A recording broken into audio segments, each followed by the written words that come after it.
Mission First Tactical is the official tactical accessories provider for the Talking Lead podcast and the Leadhead Brigade. Use the code LEADHEAD for an exclusive 20% discount on all orders.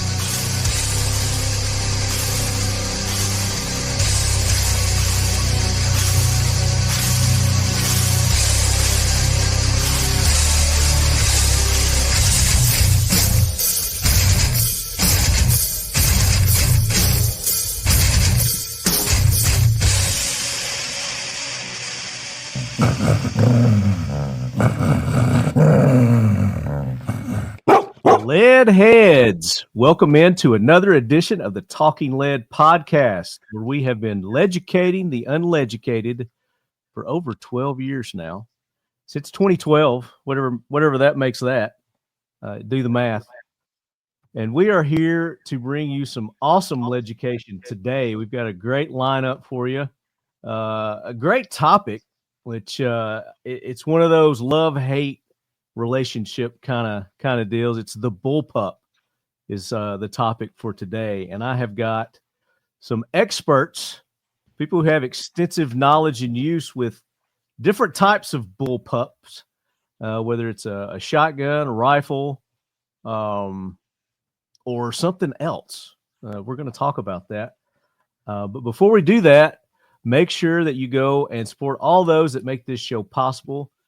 Good folks at Mission First Tactical. I just came back from an event in South Carolina, the CanCon. I don't know if you guys have heard of CanCon, but this is a Recoil magazine event that they put on. I think it's like a biannual thing. They put it on twice a year. I think earlier this year was in Arizona, and then this one was in South Carolina. But all suppressed shooting range event. It was awesome. Thoroughly enjoyed it. Really appreciate the gang at Mission First Tactical getting me out there, making me a part of it, and seeing a lot of you listeners came by. So that was great. And as you know, we like to reward our listeners, our supporters of the show. And we gave away several Mission First items while we were out there. So appreciate everybody that stopped by and said hey, and appreciate all the new subscribers that we met out there. So welcome to the Talking Lead podcast, the Leadhead Brigade, ladies and gentlemen. Go to Mission First Tactical, use that code LEADHEAD, and you get 20% off anything on their website. So go check them out. So my guest today, everybody here is a veteran of the show now. We've got no novices. So I'm going to start with the newest and then go to the oldest. So Lee, you are the newest Leadhead to be joining us. This is your second time on the podcast, and we greatly appreciate you joining us, ladies and gentlemen. It's Lee Jackson. Lee, tell our new audience a little bit about yourself. Yeah, hey guys. So I'm Lee. I've immigrated to the great state of Tennessee just over a year ago. My background, especially on this subject, I'm ex-British Army, Royal Engineers. Served in combat using the bullpup rifle SA80. I have a very soft spot for the SA80. Not many people do, but it's a great rifle. However, going back to a little bit more about myself, 6 years, like I said, British Army, 6 years Her Majesty's Prison Service, and working a lot in the K9 industry with K9s and special explosive detection. You all can see that on my previous podcast I did with Marty. So if you haven't seen that, check that out and you get to know me a little bit better. That's right. You go back to our previous episode we had Lee on. It was a great episode. And then that episode we also had Colonel Bryan Seaver joining us, ladies and gentlemen. Hey, Marty, how's it going? It's going great, and welcome back, and appreciate you joining us for this episode. Thanks for having me. Oh, absolutely. So the last episode I had you two guys on, we did an executive protection specific episode and had a couple other gentlemen on that were in the industry, and we were kind of without actually doing it, criticizing the Trump assassination attempt there in where was that? Butler, Pennsylvania. In PA. Yeah. But that was a fun episode. We had fun with it, but we got a lot of great information on that episode. So for our new listeners, give them a little bit about you. Yeah, Bryan Seaver. I'm CEO of Fencebridge Strategic Risk and SAPS, Squadron Augmented Protection Services in Nashville, Tennessee. We're a security company. I'm an Army veteran. I was a military policeman and then a intelligence professional within both the military side and in the civilian intelligence community. Also, as far as the bullpup goes, I am no expert in the bullpup. I think Lee by far outshines me on the experience on a bullpup, but I'm here to criticize him and hate on the SA80, his favorite rifle. So if I can do that job here today, my work is complete. I love arguing with Lee about real rifles versus European non-rifles called bullpups. So I thought this would be fun.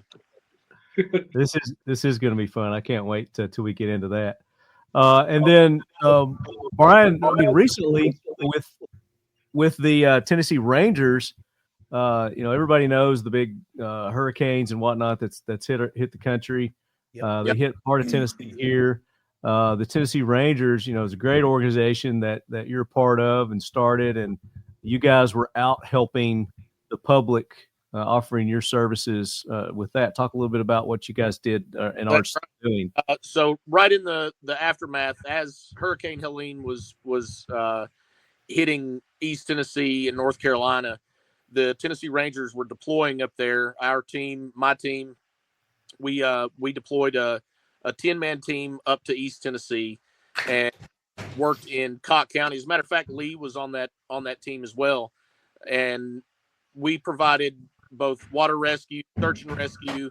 The Tennessee Rangers found two of the only casualties in the Cott County area. And then after we provided all of that work with our boats, our vessels, our Sea-Doos, and all of our swim teams, it was actually our scout swimmer team that deployed up there. After we did that, we created a an air bridge between Nashville, Tennessee, and Cott County, as well as up into North Carolina, and we moved goods, supplies, equipment up into those areas, and are continuing to do that even to this day. As a matter of fact, we have a benefit concert tomorrow at the Troubadour in Nashville. Nice. The Tennessee Rangers. We had another one throughout the. I guess that was on the Lee. What date was that we had it on?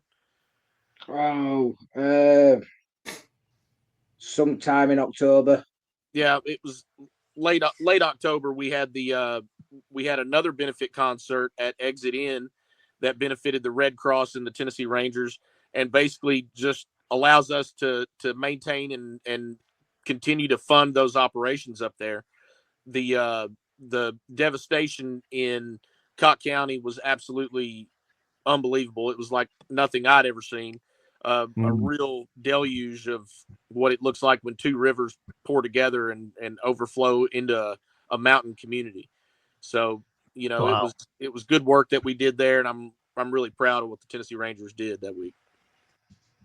Absolutely. And you guys can go to their website, which is TennesseeRangers.org, if you want to find out more about them. And I'm sure you have a link on there for donations and how people can get involved. Yep, we do. There's a donation link, takes you straight to our donor box, and will allow you to donate with your card. We're a 501c3. Tennessee Rangers are a 501c3 nonprofit and Tennessee Public Benefit Corporation.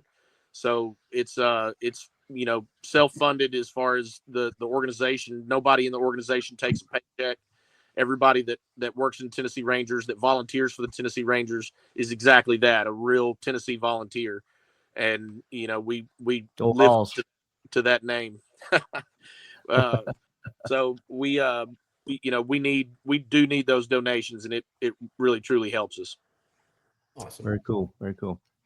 And then that brings us to our longtime lead head. He is a veteran of the show. I mean, I can't even count how many times this young man has been on the show and joined us. But it's been a while. So it has, brother. We have missed him, and we welcome you back, brother. Ladies and gentlemen, it's senior team leader Joseph Garcia. Hey, brother. Woo-hoo! Thank you so much. Thank you. Appreciate it. Hey, real quick, Bryan, thanks so much for what you guys have done, especially with the Tennessee and helping all those victims with their, from the victims of the hurricane. And I can tell you for a fact, I know a number of people that went out there, and the literally the lack of government response, it was nothing short of horrible. But what stood up was people like yourselves, leaders like yourselves that went out there, took the initiative, and really just not only saved a lot of people, but helped restore a lot of people. And most of all, just showing the true spirit of the American spirit. So thanks for what you do, man. I really appreciate that. Well, I appreciate it. Yeah, and all those volunteers. So as you guys know, I mean, I've been running I'm in special operations for corrections, contractor, and past life. I've worked with a number of different teams all over the world. My specialty is high risk mitigation for correction special operations, whether it's hostage rescue, major riots. We started deploying specialized canines in 2010. And I got involved with KEL TEC when I was invited to go there in 2011. Was the first law enforcement guy to use the KSG in real world operations against on inmates. And since that time, this is, by the way, Leadheads, this is one of the original KSGs on their first version, low serial number 137 right here. And this bad boy has fired right now close to 48,000 rounds, man. Everything's original on it, right? So this has tanged a lot of inmates. Marty, you've seen me operate this thing. I've pumped out 12 rounds in just under 2.5 seconds, and we have it on video. We've placed it up there. So I'm never gonna let this bad boy go. This is a relic now, but we still use it different times. And then from that, my main gift here is pretty much watching guys like you, like Bryan and Lee and all the other guys, and talking with a number of agencies that need specific help, whether it's in the high risk mitigation area or PSD work or canine work. And I'm the guy that brings the black dogs, with the beards, and all of our guys have beards that handle our dogs. Russian Schnauzers. That's it. The Russian Schnauzers, lockdown Russian Schnauzers, high performance. So. But yeah, I'm honored to be here. Thank you so much for having me, Marty. Appreciate it. Nice to meet you, Bryan and Lee. Yeah, no, absolutely. I think this is a great ensemble that we have, especially for this topic. And even though Bryan says he's not an expert in them, he's been running some bull pups for a while there. So yeah, and I've got my AUG here with me. You got the AUG? Nice. Oh my goodness, man, that's a beast. That's a beast. The grandfather of the bullpup, man, the AUG. Yeah, definitely want to talk about that, because that's one of those that people either love it or they absolutely hate it, kind of deal. Yep. But and that's what you're going to find out with all of these, I think, as far as the bullpups go. I mean, some people that will like a certain one and they'll hate another one, and then vice versa. You'll find team KEL TEC, you'll find team Springfield, you'll find team. I don't know if we're going to find a team SA80 other than Lee, but we'll see. We'll see how it all pans out. We'll see. But for those who aren't familiar or know what the hell we're talking about, you think we're talking about actual dogs, which we probably will get into talking about dogs, because we got 2 canine handlers on here too. So I'm sure we'll delve into that a little bit. But the bullpup. What a bullpup is, it's just a reconfigured, redesigned rifle to where the action is behind your grip and your trigger. So I'm holding up the KEL TEC RDB here, and I think most of our listeners are going to know what a bullpup is. Yeah. So I'm not going to go into too great a detail as far as that goes. But Love basically, the RDB, man. anything where the action's behind the forward grip, or not the forward grip, but your pistol grip and the trigger. So, Love it. and if you guys have anything else to add, is there another thing that qualifies it as a bullpup, or is that pretty much it? I can't think of anything else. Yep. I think that's, No, I think that's that's- pretty much- Yeah, pretty much the workings of it are all to the rear of the weapon. That's what classifies it as a bullpup. yeah. So I mean, the idea, the concept of a bullpup isn't new. Bullpups have been around for a long time. I don't think there's any like definitive actual like when the very first bullpup. I'm looking at it right here. It looks like the first bullpup concepts were designed in the 1940s, just post-war. So the late 1940s, and it was created as a new class of rifle and launched in the United Kingdom with some prototypes. The first prototype was designated the EM1 and the EM2. I believe it was the Enfield. It was Lee Enfield which took on the Lee Enfield. Lee Enfield took on the development of bullpups. And it's funny that Brian brings that up because it was in the prototypes for the SA80 were created in 1976, and the A1 variant production started in 1985 and ended in 1994. Well, I hate to burst your bubbles, but you're wrong, because 1901, the Thornycroft, and I got a picture of it up right there. The Thornycroft. Oh, wow. Let's see what we got here. The Thornycroft held 5 rounds of .303 British within its internal magazine, measuring 7.5 inches shorter and weighing less than the Lee Enfield rifle in British service at that time. Its reduced overall length was achieved by placing the action so that the retracted bolt would slide back through the stock. And although the rifle gained some interest, testing at height demonstrated excessive recoil and poor handling quality, it was never adopted for military service. So there's an even earlier one from what you guys are talking about there, but it seems to be a British concept or idea, huh? It appears that way. We come up with some crazy things sometimes. We are British.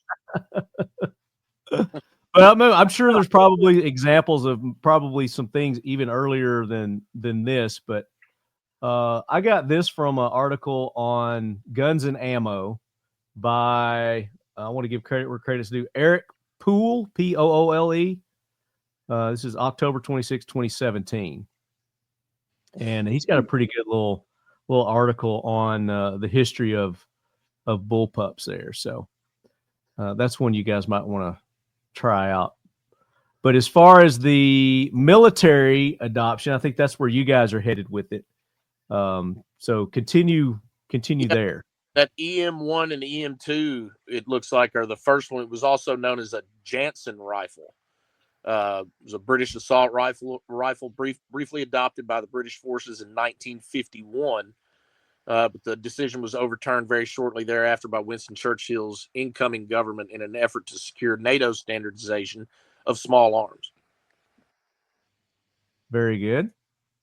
That's which model was that? That was the EM1 and EM2. It's a woodstock bullpup. Looks kind of like an SA80.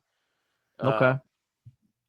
I'll see if I can. Let's see if my Wikipedia has that one on here. On Wikipedia, EM1, EM-2. Let me share this tab. So, I mean, Wikipedia is good for some things, but you don't want to hold them. No. Gospel. So there's an EM2 rifle right here. You see it? Yeah. Yep, there it is. So I think that's the one you're talking about. Yeah. That one. It's ugly.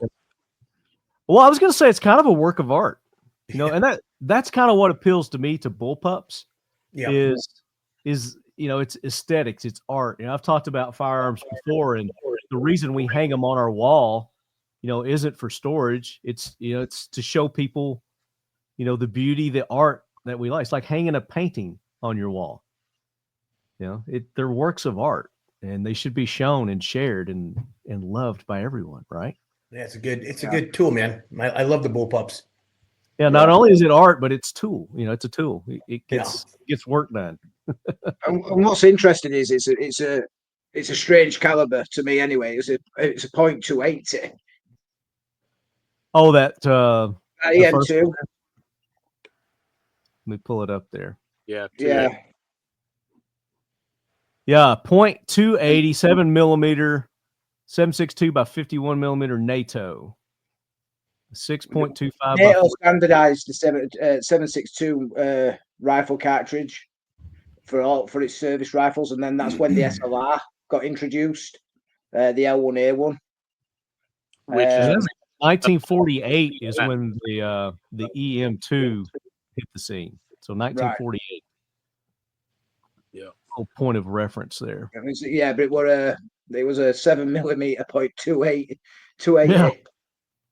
So, well, that's the thing too. I mean, you look at just the history and development of any rifle through history, and they go through these odd chamberings, until we get to the standardization that we've got today. It's just they're all over the freaking place. I was trying to see if there was something before the 1948 on this list, but it looks like the 1948 is the earliest one on this wiki list. But there's a lot of them on here. There's a lot more bullpups than I actually realized that exist. Yeah. Well, not to mention all the different kits that you can get for rifles that are not designed to be bullpups. The AK bullpup, the 1022. There's 1022 kits. 22 bullpups. There's A3 Tactical just came out with a bullpup chassis for their Brownells 180, and that's a neat setup. It looks a lot like an SA80 actually. Makes a very SA80 looking kind of platform. I was kind of impressed with that. But so let's do this. Let's talk about the SA80. And the one guy here that has real world experience with it, Lee, talk about it. Yeah, so the SA80 to me, it has got a soft place in my heart. It's the fundamentals behind it for a bullpup is, in my opinion, great. It's very compact. It's great for CQB. It's great for moving in a vehicle with, and it's accurate up to 400 meters. With a SUSAT or iron sights for that matter. Typically 30 round magazine. You won't find them any more than 30 round magazines. Standard 5.56. Now, the history of the SA80 and the reason why a lot of people have a bad thing to say about them was when they first came into service in the 1980s, well, 1987 for that matter, and they replaced the SLR. The SLR was a 7.62 self-loading rifle, effectively like the FN FAL, and it was a beast of a rifle. It was amazing. British soldiers loved it. And then when they went to the SA80, the A1 version, they found a lot of functioning issues with the weapon. There'd be a lot of failures, a lot of issues regarding stoppages, double feeds, ill-fitting mags, gas issues, you name it, it happened. And I believe there was actually 50 separate issues, or over 50 separate issues with the SA80 A1 variant that was reported during its time in service. Now, they stopped production of that in the 1994, and the A2 variant came to be as a result of it. And that was taken over by Heckler and Koch back in 2000. And Heckler and Koch redesigned, took all the A1 apart, redesigned it, went through all the faults that were being reported, and they come up with the SA80 A2 version. And the noticeable difference between the A1 and the A2 is the charging handle, the what you call the cocking stud, or we will call it the cocking stud, or cocking handle. On the A1, you would just see it as a normal stud. It'd be like a normal, it just looked like a stud that you reach over like an AK and top charge it.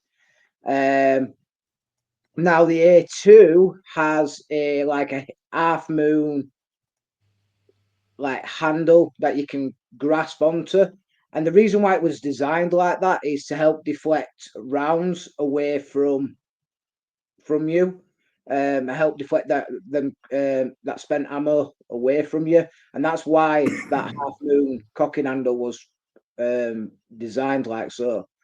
And as the years went on, the L85A2 evolved, and it was upgraded. It went from a SUSAT to an ACOG style sight. It had what's my train of thought? It had a new forward hand grip placed on it, with a foregrip. It had all new trigger group redesigned, and as it developed through the years, it developed into the A3. Hey, will you explain what a SUSAT sighting system is? Yeah, so a SUSAT is what you call a SUSAT is a small unit. No, sight unit, small arms trilux is a SUSAT, and essentially it is a, if I remember rightly, it's a ×6. Let me just make sure I'm right in that. Right, what I'm saying. I close that out. And it's not an illuminated reticle. Right? It's a 4 times.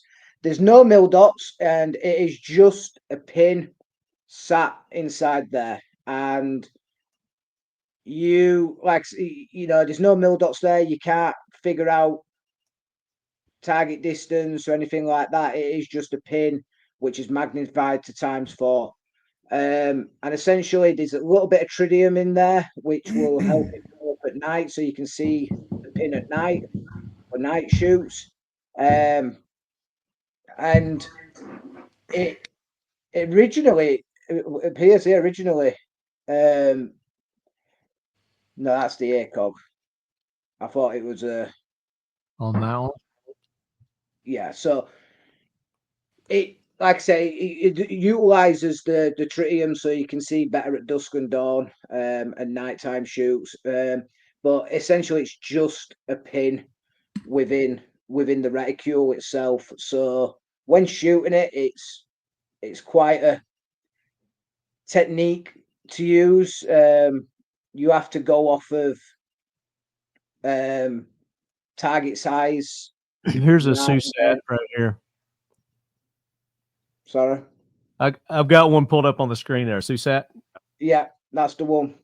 Yeah. So what you're talking about there. Yeah. So essentially, you've just got to work off if you're on a range and you know it's a 12-inch target, you've got to do estimates and work out your 12-inch target, how far you're going to aim off, and etc. There's a fine art to using the SUSAT, and it's a little bit hard to explain unless you're kind of behind one. I bring that up because a lot of these bullpup rifles are initially created alongside with an optic of some sort. The SUSAT, the Steyr AUG had the carry handle optic that was mounted on it. Right. I think the FAMAS did not have any kind of optic on it originally for the French. But the optic seems to be part of the concept, part of the thinking that goes along with the design of these rifles. The Firebird M50 targets are a new low-noise version of our popular 50 bio-detonating target. M50 targets are self-contained, pyrotechnic, reactive targets that are legal, safe, and easy to transport. Use the exclusive code TL15 for 15% off all orders at firebirdtargets.com. Firebird Targets is a proud sponsor of the Talking Lead podcast and the Leadhead Brigade. Yeah. Well, let's talk about that a little bit. Let's talk about, kind of the purpose of a bullpup, the concept behind it. Why would somebody want to, put all the action and gas right there at your face? Well, it shortens the package, so it makes it more compact. And I think that's the whole reason behind a bullpup is you get, the barrel ballistics, the 17 and a half inch barrel, push back in a compact package, where you're not going to lose any of your ballistics. So your ballistics are retained, and you also get the compactness. So it's for vehicles, it's easier transport, it's easier maneuverability within the vehicle itself. Talk about some of the advantages that you guys have experienced with the use. Now, with what you do, Garcia, you're in tight, compact spaces. Yep. So you're dealing not only with K9s, but you have, other elements that are involved as well. That absolutely gives you the advantage. So talk about that. Yeah. So in 2010 and a half, when we started the project, I know the Secret Service were looking at the KSGs, because if you remember that concept came out and it was big at SHOT Show, and I know the Secret Service and a number of three-letter agencies came out and were looking at it. We were looking at it from a different perspective. One of them was the compact and versatility of it, and because it ran the KSGs ran a dual tube on it. The biggest thing that we really liked about it was the ability of being able to go from one magazine tube to the next, by just a flick of the lever. And so I remember going to KEL TEC and having a sit-down meeting with the Kellgrens, super awesome people. I told them, hey, here's what I want to do with this. I've got a couple of different team guys on the unit, and we'd like to see just play around with it and to experiment with the operational capabilities of the weapon. So we ran it through multiple stages. And the biggest thing that we found was for our breachers could, on the left-hand side of the magazine tube, on the left magazine tube, our breachers would put a breaching round, and on the right magazine tube, they'll go direct action round. So if we're blowing off hinges or what have you, if we're doing a ballistic breach, we don't have to waste a round. We can put a TKO all on the left and on the right. So we always say left to live, right to fight, or left is live if they're doing a ballistic breach. Now in the correction side of the house, we also started working with a very unique company, and they were making very specialized dimpled, less lethal slugs that would travel anywhere between 850 and 1,100 feet per second. But they had the accuracy of being able to go out to almost 60 meters, on a 12-inch target and basically hit you in a 4-inch group. Unheard of and less lethal, right? And being able to give you the pounding that you need. So we automatically saw the versatility. And then when you add the 26.1 inches, the 26.1 inches, which is basically a half-inch smaller than an MP5, number one. Number two, the load capacity. So I can go 14, and you can say 14 plus 1, but it depends on the operational deployment. If I'm direct action guy, I can use slugs on my left, and then I can use a lower level round on my right. So you're not going to use a slug for us on an inmate that's about maybe 2 meters or 6 feet from you. So I know if I'm going to go what we call close proximities for us, I'm going to flip my switch. I'm going to use a right magazine tube. And I know if I'm going directly into a room, we already have the schematics. We know housing units. We know how big a cell is. We're going to use a certain type of round. So if I do that, I go into that room, great. I can flick the switch if I have another inmate from a longer distance and I want to engage him. I've got the ability of carrying that. But it also allowed us to be able to use these called distraction rounds. So we can go left magazine rounds would hold all the distraction rounds, right magazine tube would hold all direct action rounds. So for us, man, it was a great way of being able to, in a corrections environment, right, be able to use a variety of rounds, stacking them however we need to. And so in 2011, it gave us that, it changed the way we use less lethal. And from that point, basically, I've been all over the world, from Hong Kong to, our friend Lee knows I've worked with guys from the NTRG unit, Ukraine. I've been pretty much all over the world. And Marty, you've seen me give demos where I show that on the lethal capabilities, our guys that want to use breaching rounds on the left-hand side, left magazine tube, or the right magazine tube, we go direct action. But just being able to go into a room, and if you think about the CQB mindset, right? What is the greatest distance, right, Brian, from a CQB perspective?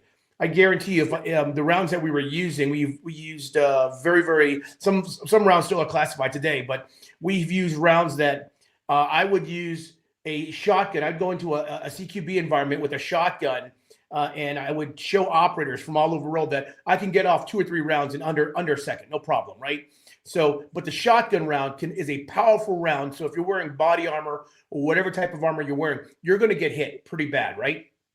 So, that is what it meant for us. And then when you're doing on the high-risk transports, the control and capability of that weapon, being able to move 26.1 inches. Yep, weapons cleared. 26.1 inches, whether I go to a full extension or I go into a choke mode here, right?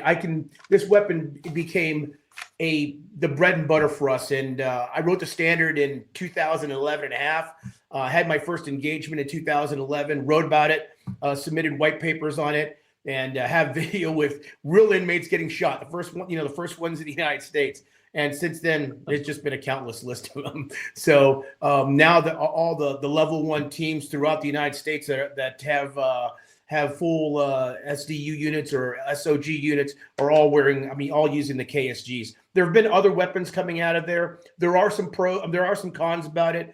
Lee, you brought up the double feeding. If you have a problem on a double feed, it's gonna definitely you're gonna transition to your secondary automatically. You're not gonna sit there and try to fix a double feed if you can. So you're gonna go to a secondary. But though that comes from a KSG, from the short stroking. I think we have a culture in law enforcement of the traditional AR-15 platform, that type of platform, the traditional Mossberg, Remington 870s, Mossberg 500s, from that. And so when the bullpup came in, people said, wow, in riot control, I don't have to worry about this 36 or 42-inch shotgun coming through a room so long, and I'm only getting 2 more rounds granted, right? With this, I've got 14 plus 1. And I've got the versatility of using a wide variety of different rounds. I've got the user friendliness. So whether I'm left-handed, okay, or right-handed, no problem. The safety, ambidextrous. The bolt release, left hand, right hand, no problem.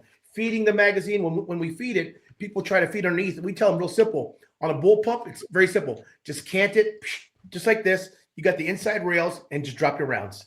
It's that simple. You're not going to lose anything, right? Instead of everybody trying to do one-handed or turn the weapon around and drop it this way, we tell them on a combat move, as you're moving, if we're loading or reloading, boom, come up, turn it sideways, grab your rounds and start feeding it in, okay? And then go back up. Never should have an empty weapon. Never fire this weapon until it goes empty. It's a beautiful beast. So user friendliness, compact capability, with the balance of the KSG with one hand. So if I need to hold my K9, this is where all of this really played a great advantage for us. So I can bring it in, bring it here. I run classes on this. And as you know, Marty, I love the KSG, man. It's just been an amazing tool for us because I think it's one of the greatest advancements that we've learned from the Europeans, right? That the bullpup system is a great system. And then we went there, we started using the RDBs, the RFBs, love those. A lot of teams are using those now. So the bullpup is here to stay in the United States. Yeah, that's it. My 2 cents. And you bring up a good point with the one-handed. The balance of the bullpup. It's a lot easier to manipulate with one digit, one arm. You know, if one What you find with bullpups, like what I've especially found with like the SA80, because all the weight is in the back end of the rifle. Yeah, all the way back in that rifle, it moves that center of gravity, which helps you with a few things. It helps you with maneuverability, it helps you with accuracy, and it helps you be more comfortable in movement. Because it feels more natural. Because if something's top heavy, you tend to find you fighting it rather than all that weight being onto your shoulder where it should be. That tends to feel more comfortable for me. So one of the things that we KEL TEC has amazing customer service as well. Yeah. Oh man, they're the best, honestly. Creative company. They're really neat. Marty, one of the things that we always tell our guys, right?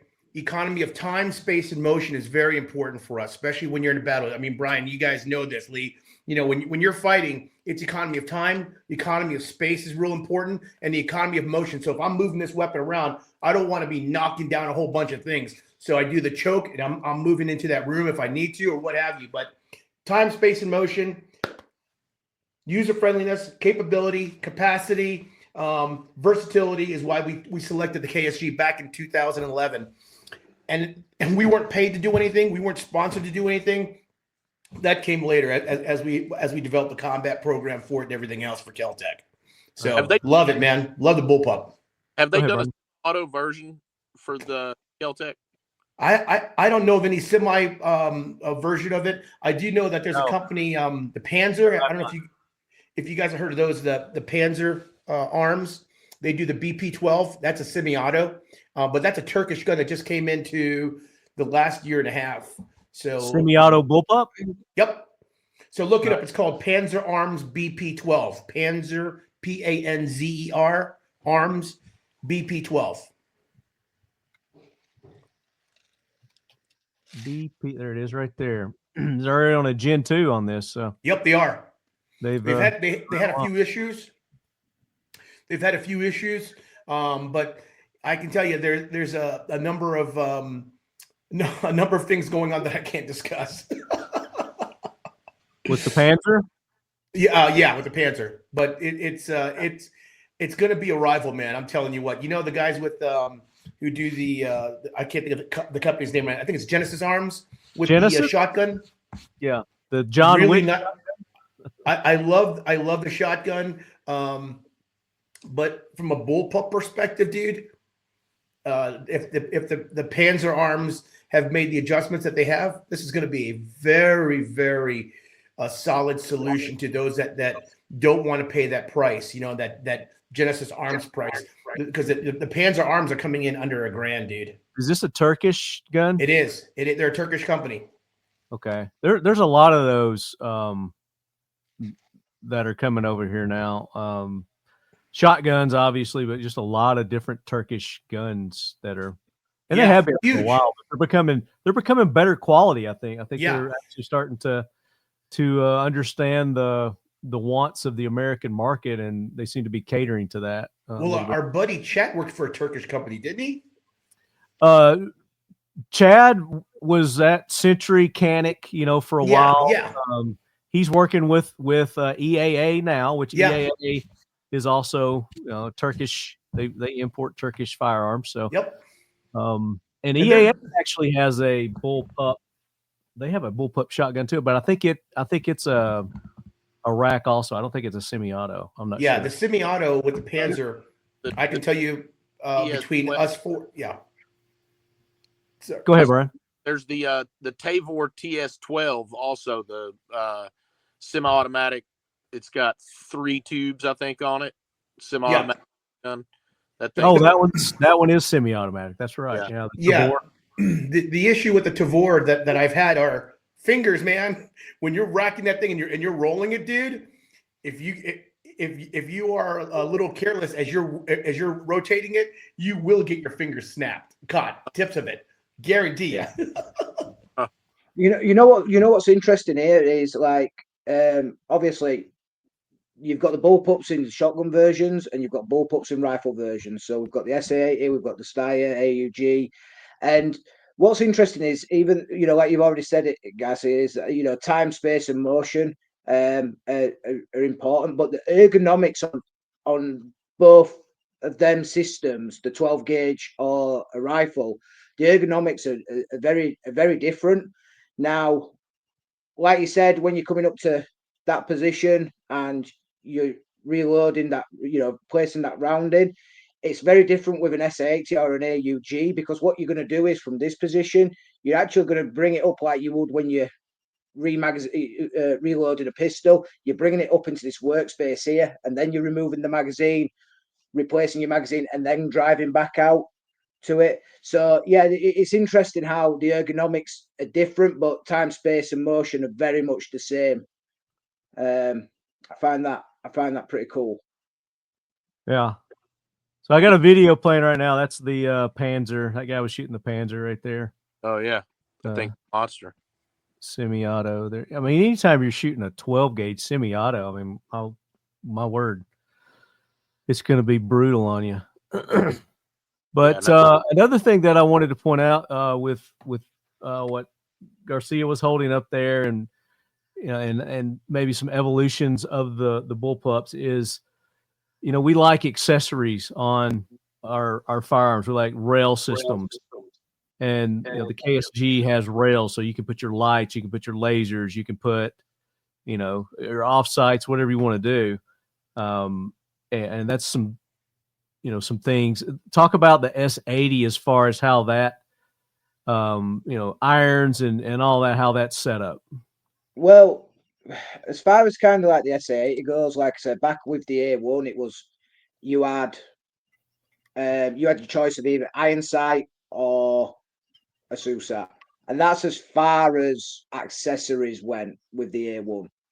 And then the A2 came in, and again, early days of the A2 SA80 was same again, was just iron sights and SUSAT. But as the years went on, and especially like the war in Afghanistan and Iraq,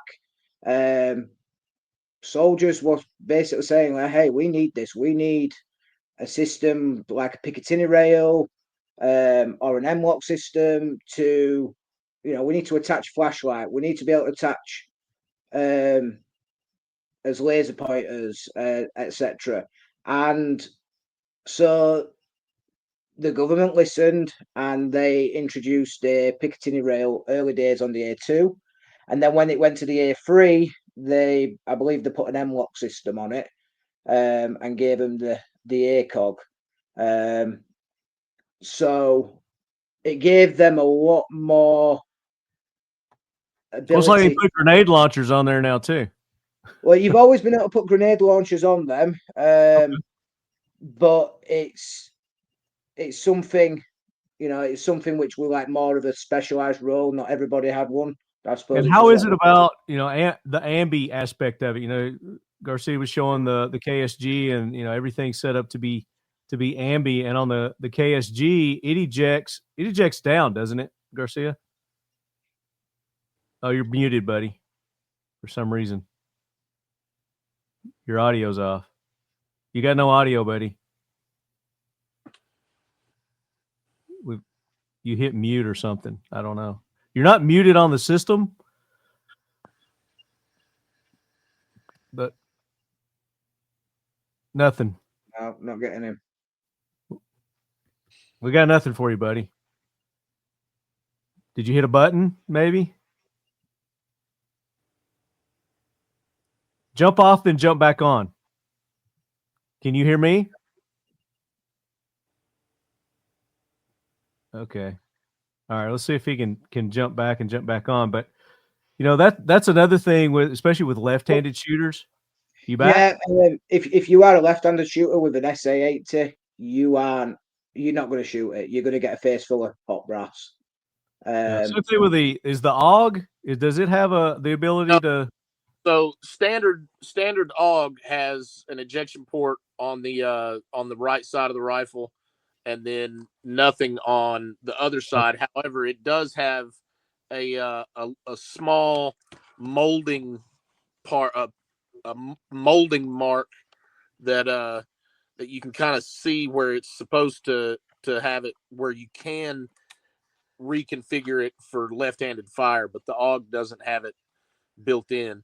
The other thing with the AUG is, mounting lights on this thing is problematic. You've got to mount the light on the left side, and then you've got this pistol grip down here, and it's impossible to reach the back of the light, so you have to use some sort of remote cord.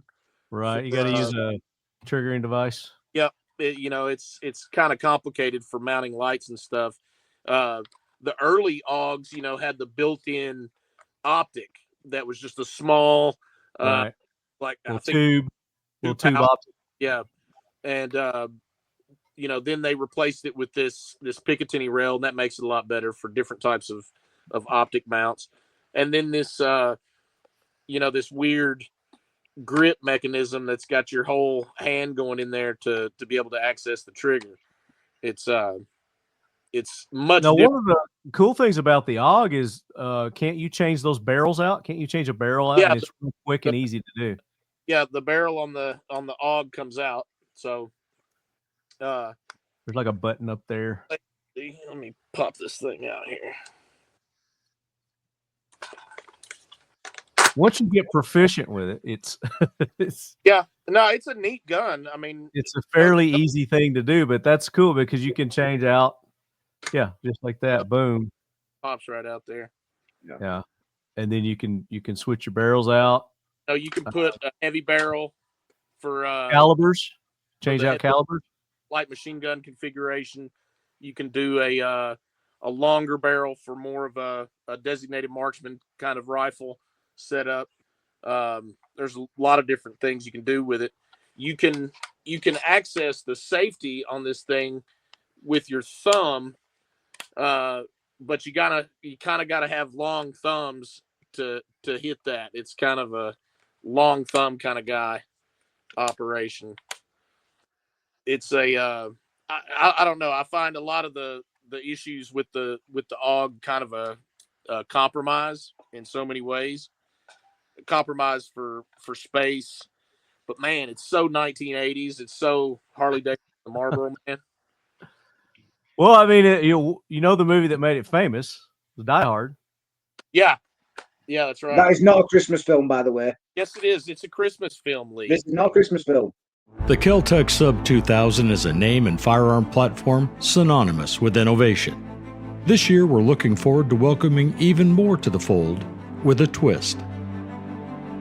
The new Sub 2003 takes KEL TEC's iconic folding carbine to the next level.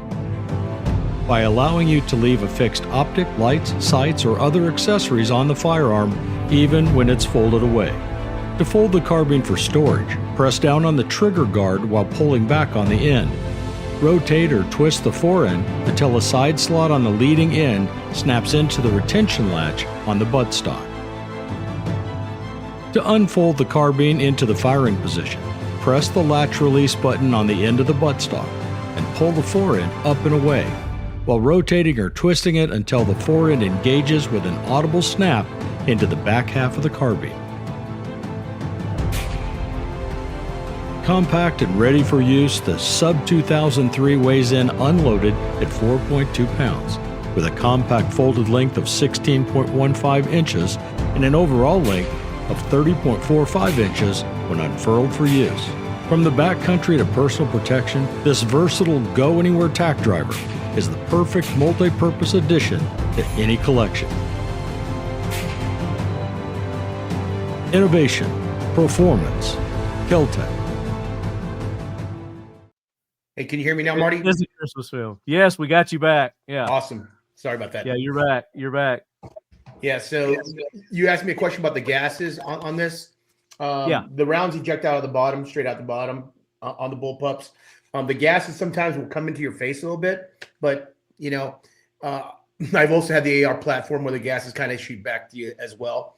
The ambidextrous safety here, for us is right there, right, just literally right behind the trigger. So whether I'm right-handed or left-handed, it's just right here. Like yeah. Super sweet. The accessories, on the accessory rails, you have a lower rail and you have an upper rail. The way we set up ours, and people always ask us, so all of our canine handlers have green lasers on their KSGs, and the regular operators have red.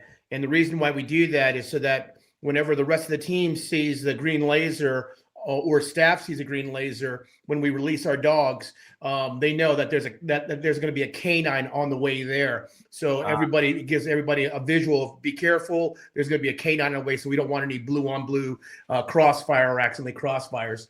We use a lot of lights as well on the top, and nobody else is allowed to use what we call a strobe light whenever we're on a contact, and that basically it's a secondary. It lets us tell our canines, this is your target, this is what I need you to look at, and then the green laser is exactly where he's going to hit.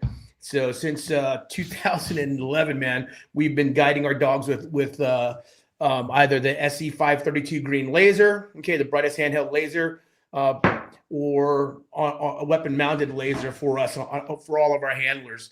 But there's a lot of real estate space on here, especially with the new technology nowadays, with lights and lasers, other things you can do. But, I see a lot of guys that take their weapons, they put all the kitchen sink in there, everything, the entire kitchen, and including the sink. But you'll notice that, our systems, we go into, if it's a hostage rescue situation, if it's a riot situation, we dress the weapon according to the mission, right? So, depending on what we need, where our responsibilities are, because in a vehicle, you don't want a whole lot of you don't want a whole lot of accessories on a weapon, because again, in your seatbelt, depending on where your weapon's at, how you have to move that weapon really quickly can get in the way.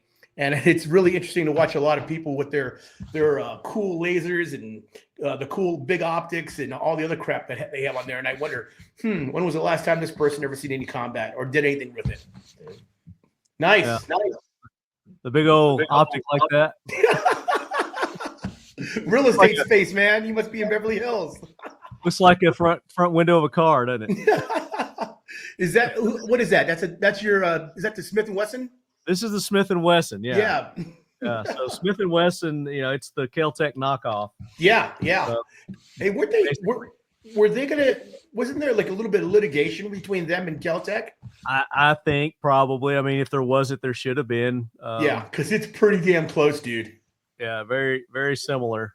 A little bit heavier, a little bit chunkier, a little bit bulkier.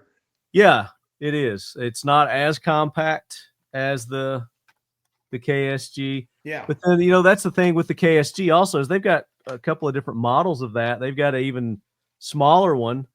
Yep. And then they have an even longer one, like a 20-inch barrel or something like that on it. Yeah. It'll hold. How many shells will that hold? It'll hold. This is 14 plus 1, but I also have like KS7s as well that will hold 7 rounds plus 1 or 8. And it's still 26.1 inches. A lot slicker and slimmer. Yeah, and they've got a 410 out now.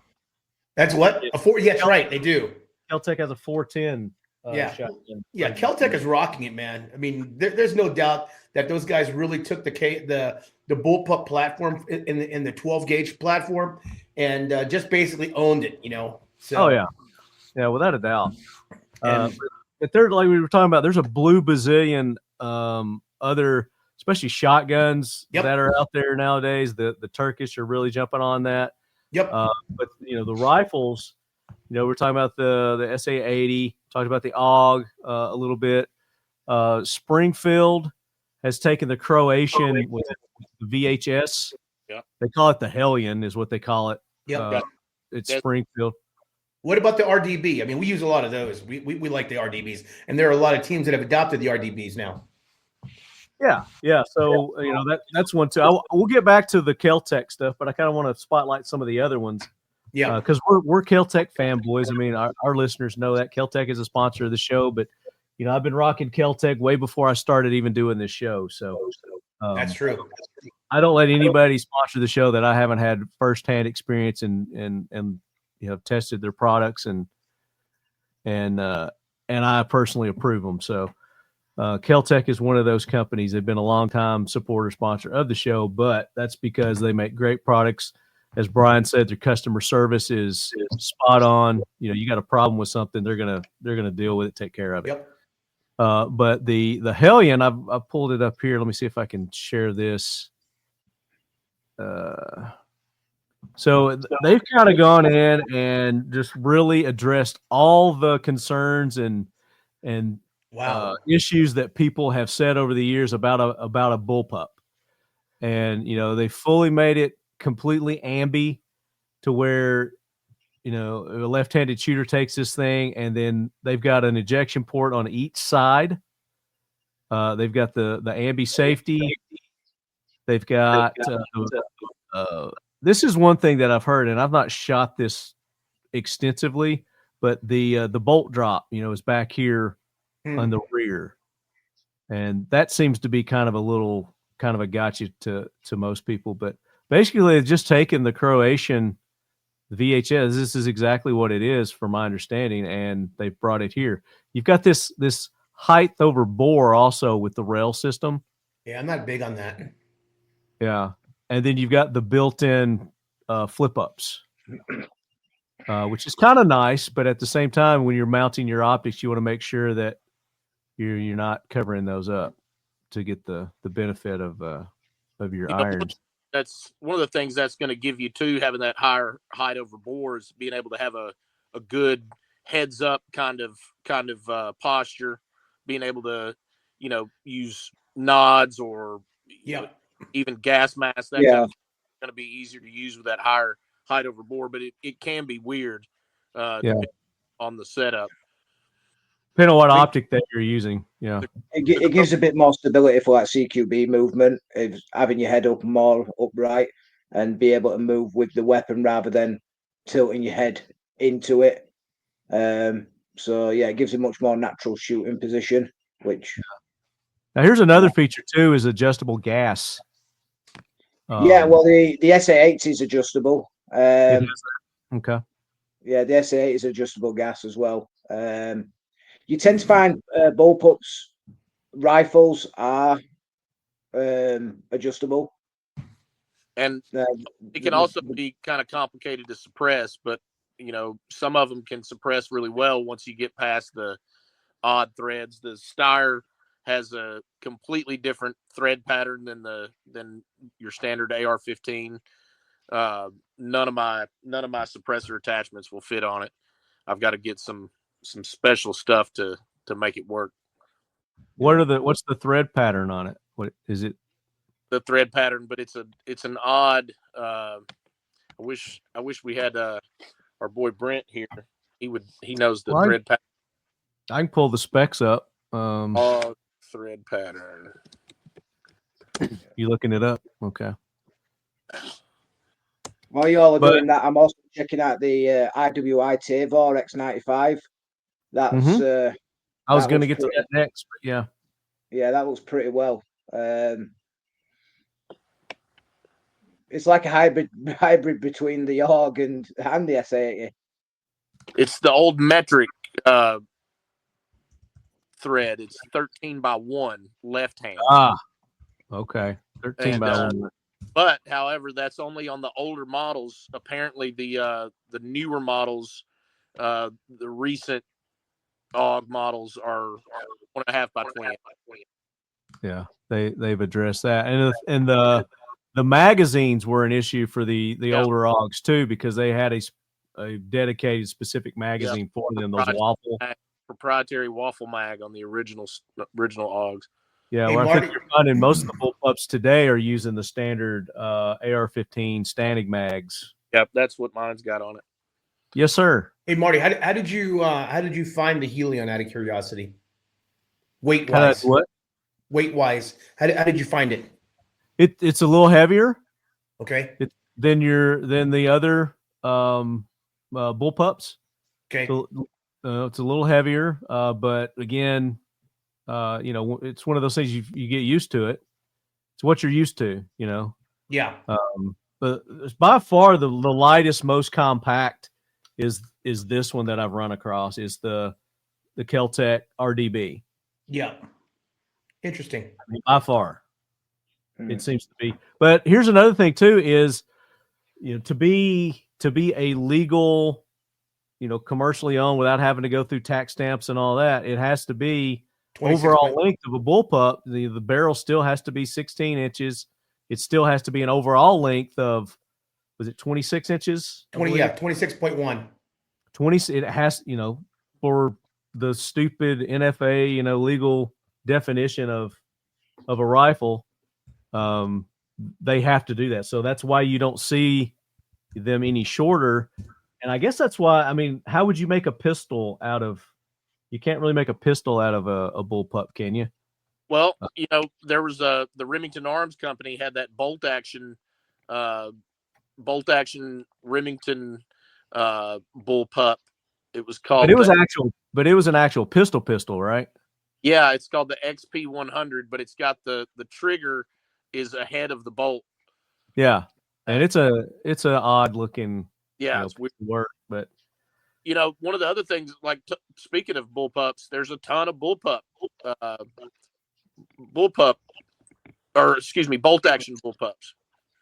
Oh, yeah.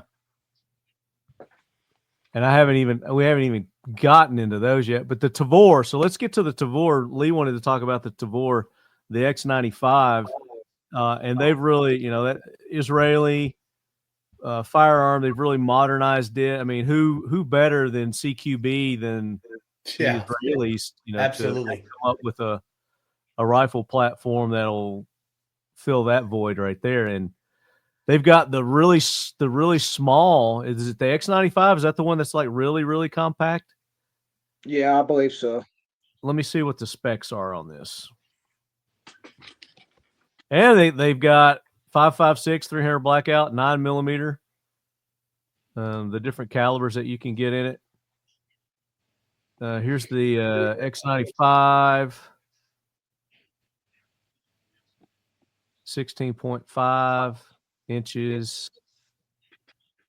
They've got like a really tiny compact one. Is this it? 5.56, 16.5 inch barrel length. Trying to get all the specs here. Gas piston system, semi-auto. 30 round mag, chrome line, 18. You can get a 16, you can get an 18, you get a 13-inch barrel. Maybe that's the one I'm talking about here. 13-inch barrel right here. So I guess you would definitely have to SBR that one. This is a Tavor? Yeah, this is Tavor. Yeah, it's the X95. Overall length 22.8 inches, 7.5 pounds without a magazine. Reinforced polymer. So, yeah, that's the one I was thinking of right there. So you can get the X95 in an SBR. Oh wow! And it's really compact. I was watching the firearms blog video the other day with them running it, and it looked like it ran really well. And they've got these rail cover. Is this even showing on here? Are you guys seeing my screen? Yeah, I've got you. Yeah. Okay. So you see that the plastic up on the front there, that comes off and it exposes rails on the side so you can mount lights and things like that. It's fully ambi. I do believe you can switch the charging handle from one side to the other. It uses your standard AR magazines. But yeah, they're a neat little bullpup too. Yeah, tried and true. It's got the pop-up sights on this one too. I do believe it's got a longer rail system. Do any of you have experience with the Tavors? Yeah, I've fired them. They're nice. Go ahead. I said I have fired them. They are very nice. I'm trying to get you to come up there. My screen's not shifting. Yeah, Tavor's a very nice weapon. It's kind of pricey. I think it's probably on the upper end of like a little more than $2,000. But the stability and the overall handling of that weapon is just, it's really in a class of its own. Super, super nice weapon. Yeah. I worked with the Rwandan Defense Force and the Tanzanian Defense Force, and they were both carrying Tavors. Their more senior dudes were were rocking the Tavor. They run a lot of different Israeli weapons. Yeah. I think we So lost. according to Gun University, the best bullpup and rifles, the Tavor tops it in the first place. It's the editor's choice. So I got kicked find for that- some reason. I don't know what happened. Yeah, find that interesting. Well, you should have came across the border illegally. The NSA is listening to us, I guess. you know, the U.S. looked at the in 1996 looked at a bullpup design, the XM29, the OICW, the Objective Individual Combat Weapon. That's an H&K design, spaceship looking gun. Looks like something out of the movie Aliens. The XM29. I'm gonna pull it up here. That was a neat weapon. Oh yeah, I remember that one. And once again, that thing was built around the optic. You know, it had a very interesting optic that did all types of smart grenade stuff and special range finding and all that kind of stuff. I remember sitting through a briefing on that whole system when I was in the Army. It was pretty neat, and we all thought we were going to end up with that in no time. And boy, that M16 just kept trucking along. I mean, you talk about bulky. That thing looks bulky and just cumbersome.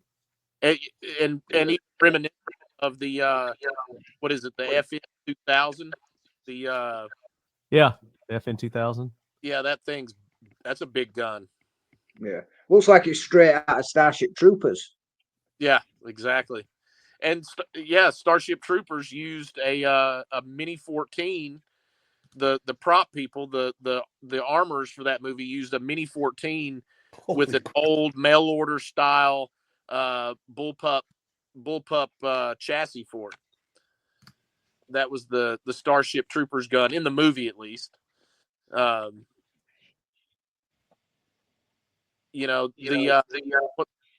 There's also the Pancor jackhammer. Are you familiar with that one? Not familiar with that. Let's look that up. Everybody that's ever played a video game has seen the Pancor. You'll recognize it when you see it. Pancor jackhammer. Oh, okay. Yeah. That's a sympathetic fed bullpup shotgun. Is that a real gun? Does that exist? Yeah, that exists. Bullpup revolver, automatic shotgun. Yeah. A lot like a street sweeper in that revolver configuration. Really heavy as well, 17 pound. That's a monster. That's a monster. That'll take down a freaking door, won't it? Pancor jackhammer. The other one that I wanted to talk about was the other bullpup, but a lot of people think it's not a rifle, but it actually is the P90? Is that what it is? Yeah. And that's a FN. P90 is a quality weapon. It is, man. I love the P90. It's a beautiful weapon. Yep. Pull that up. Fire. That's the original real PDW. I mean, when you really get down, a weapon that was built around a PDW cartridge, a real PDW cartridge, and was really a step away from the Browning style, the Stoner style, all of the different traditional platforms. That the P90 really stepped away and did something groundbreaking with that. It's a neat gun. Yeah, so it's a barrel length of 10.39, and they make a 16-inch version of it. Overall length 19.88.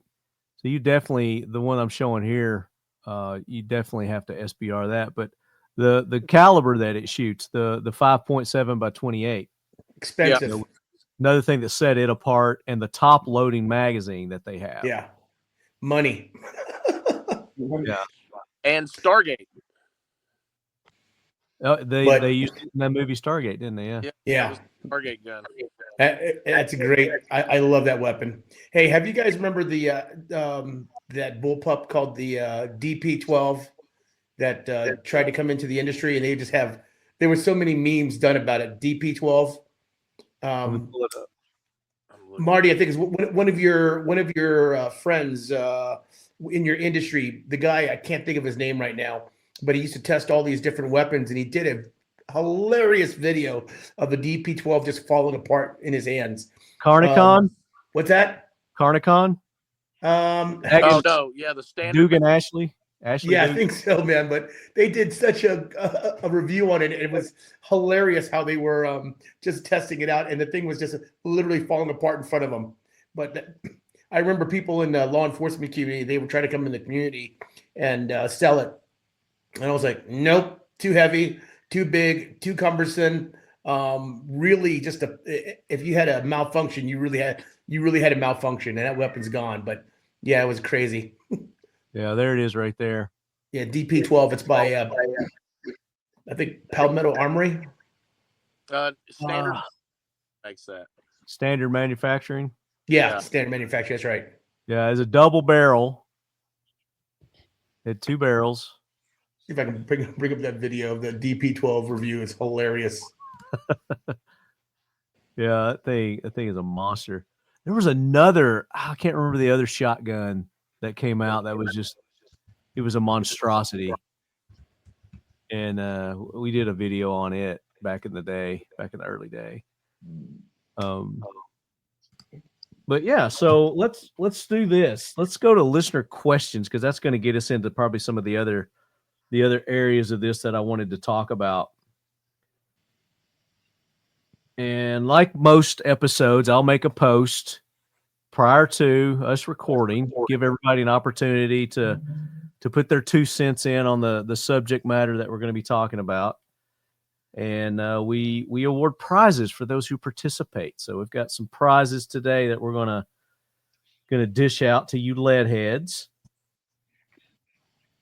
And this episode got quite a bit of participation here. So let's pull up our questions. You had a bunch of questions on the Instagram post. It was getting popular. Yeah. That's the one I'm pulling up. I was actually checking out one which regarded Hightower Armory, the conversion kit for the 1022. Are you familiar with that?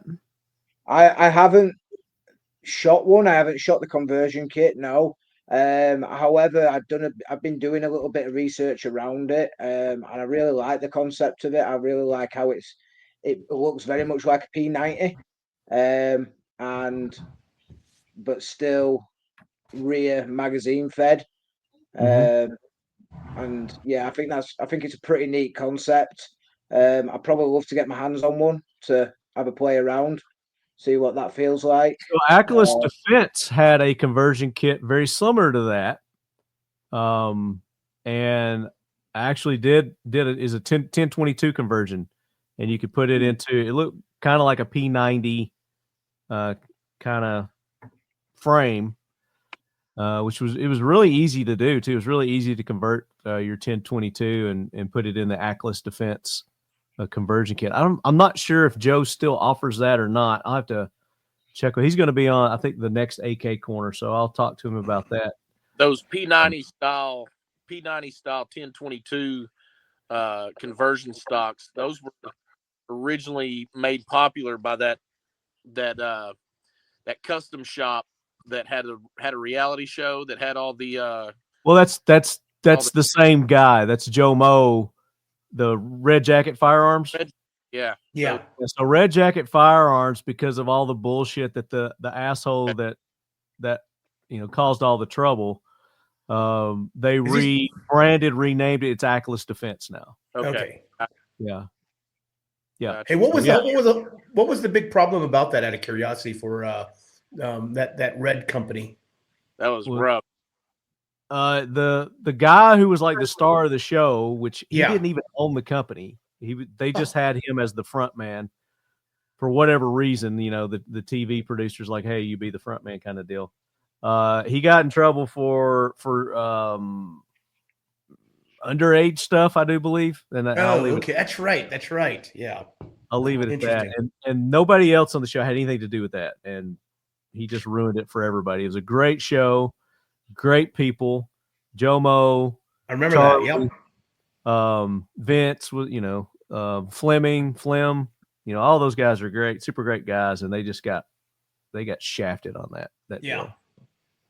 But so Atlas Defense, I think they still have those conversion kits, and I've got like some stuff on the Instagram where we did a conversion kit, and I did it with one of my buddies, so it was fun to do. We hydro dipped it and everything. It was cool. We had a good time.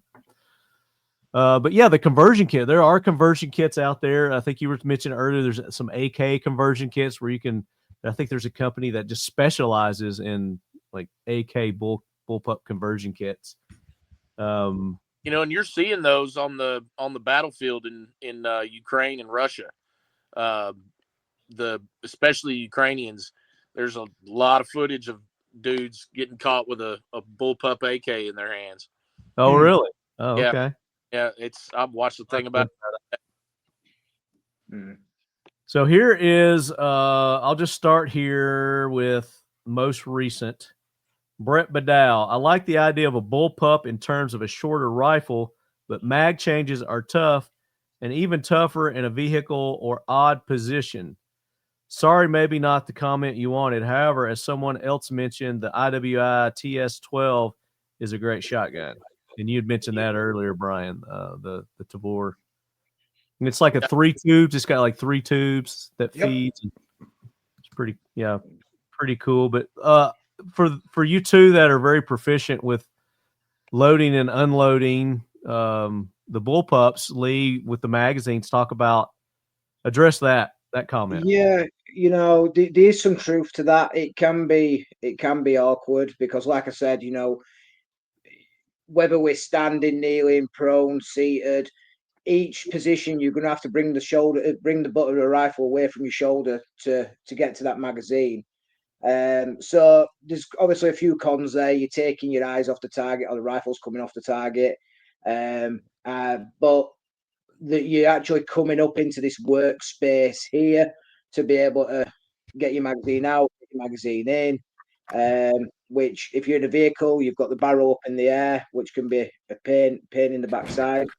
But again, ergonomics, it brings it all into this workspace here, in my opinion. So it's about making subtle adjustments and reading muscle memory and bringing that rifle down lower and bringing your workspace lower to work in, and that will reduce a lot of that.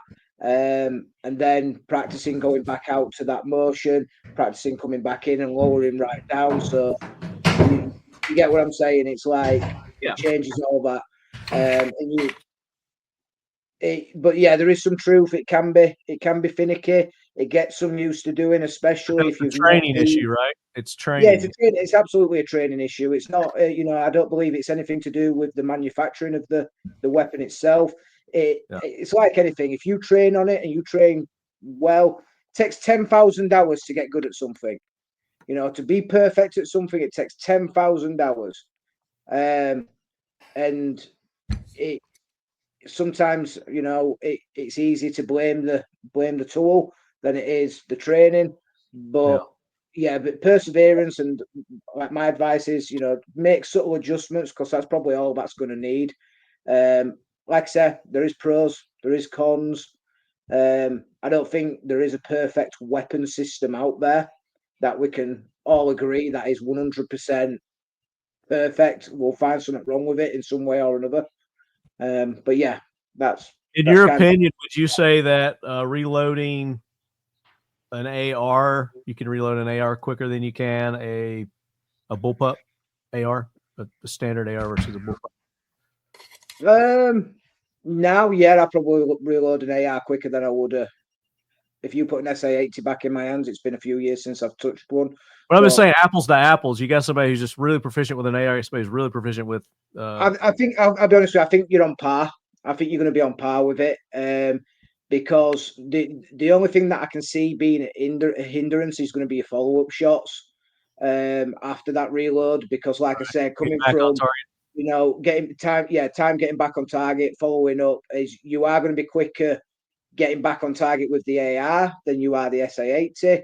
But as for reloading and that, I think I think you'll be there or thereabouts.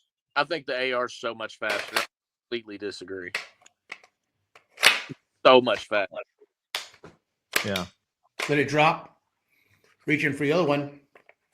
Straight in. So for us, right, because we use a lot of the RDBs, all right, so it's here, but I like where the ejection mag is for us on reload, okay? And all our guys are taught is just a slight release here and let the mag drop.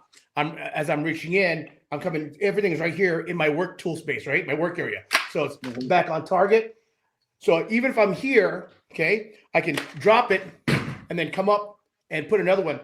Honestly, like Lee said, it has to do with training. I love it because in a vehicle, guys, if I'm shooting in a vehicle here, it's all compact. It's all in my face right here. I don't have to bring my muzzle up. I can still be on target because if you're shooting out of a vehicle, as you guys know, right? If I'm shooting out of a window, whether I'm a trunk monkey, we call it back guys, or, I'm right side security, that ambidextrous for us to release on the RDB makes it so easy that I don't have to mess with too much. With the AR platform, obviously, you have how everybody's trained with the magazine release. For me, again, with the training, it's all about popping here.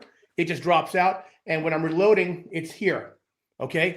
And I can reload in my face quickly. So I don't know about about whether it's faster, quicker, because at the end of the day, it's all about the operator's skill sets. How good does he train? Is he at the range once a week, or is he just one of those gun enthusiasts, or is he an operator?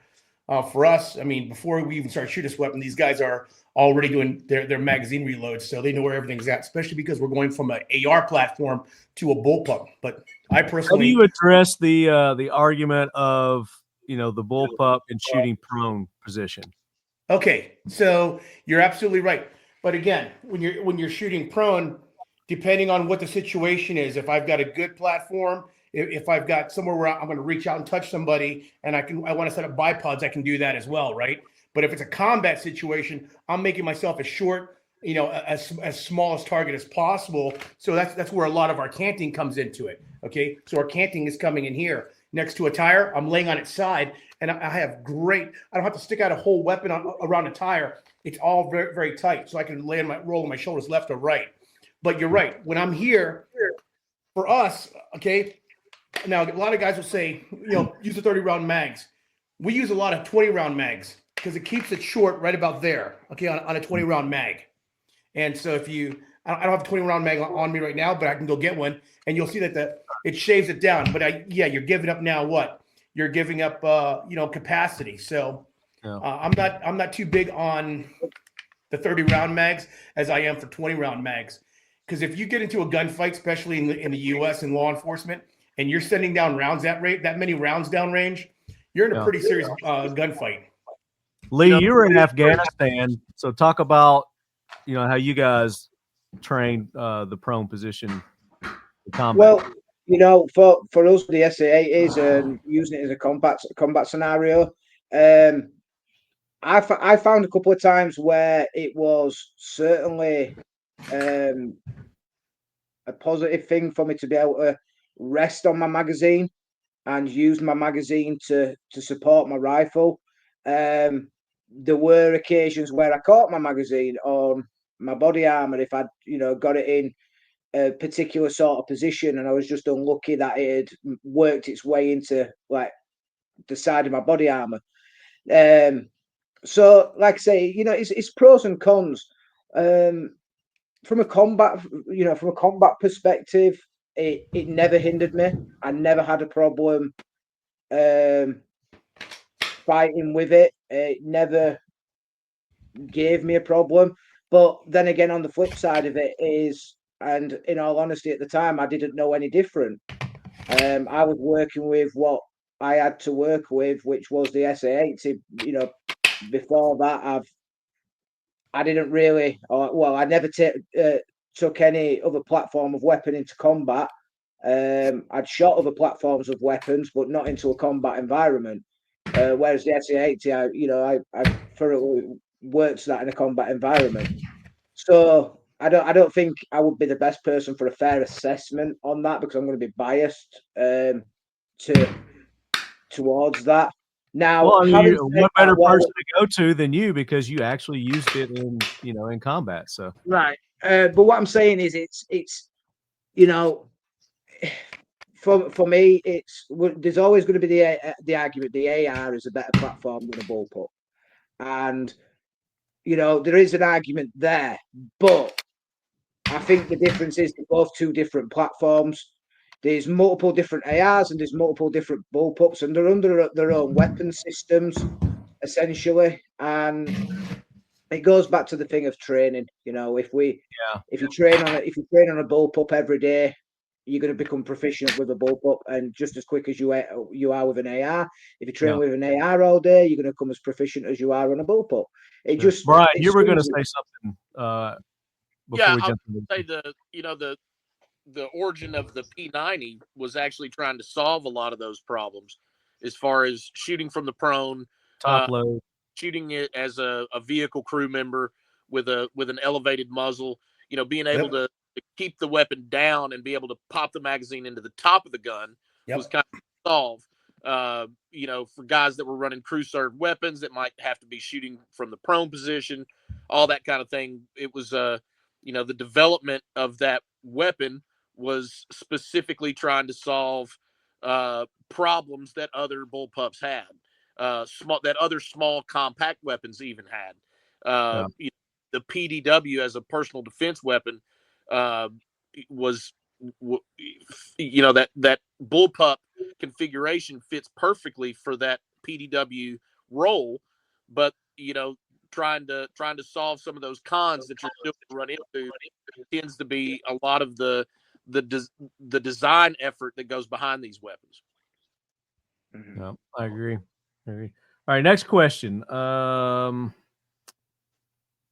Nikolai Abplanap, how about the question? Everyone is wondering, where is Marco on this topic? So, for those who don't know Marco is my co-host on the AK Corner, and Marco absolutely hates bullpups, which is why he's not on this episode.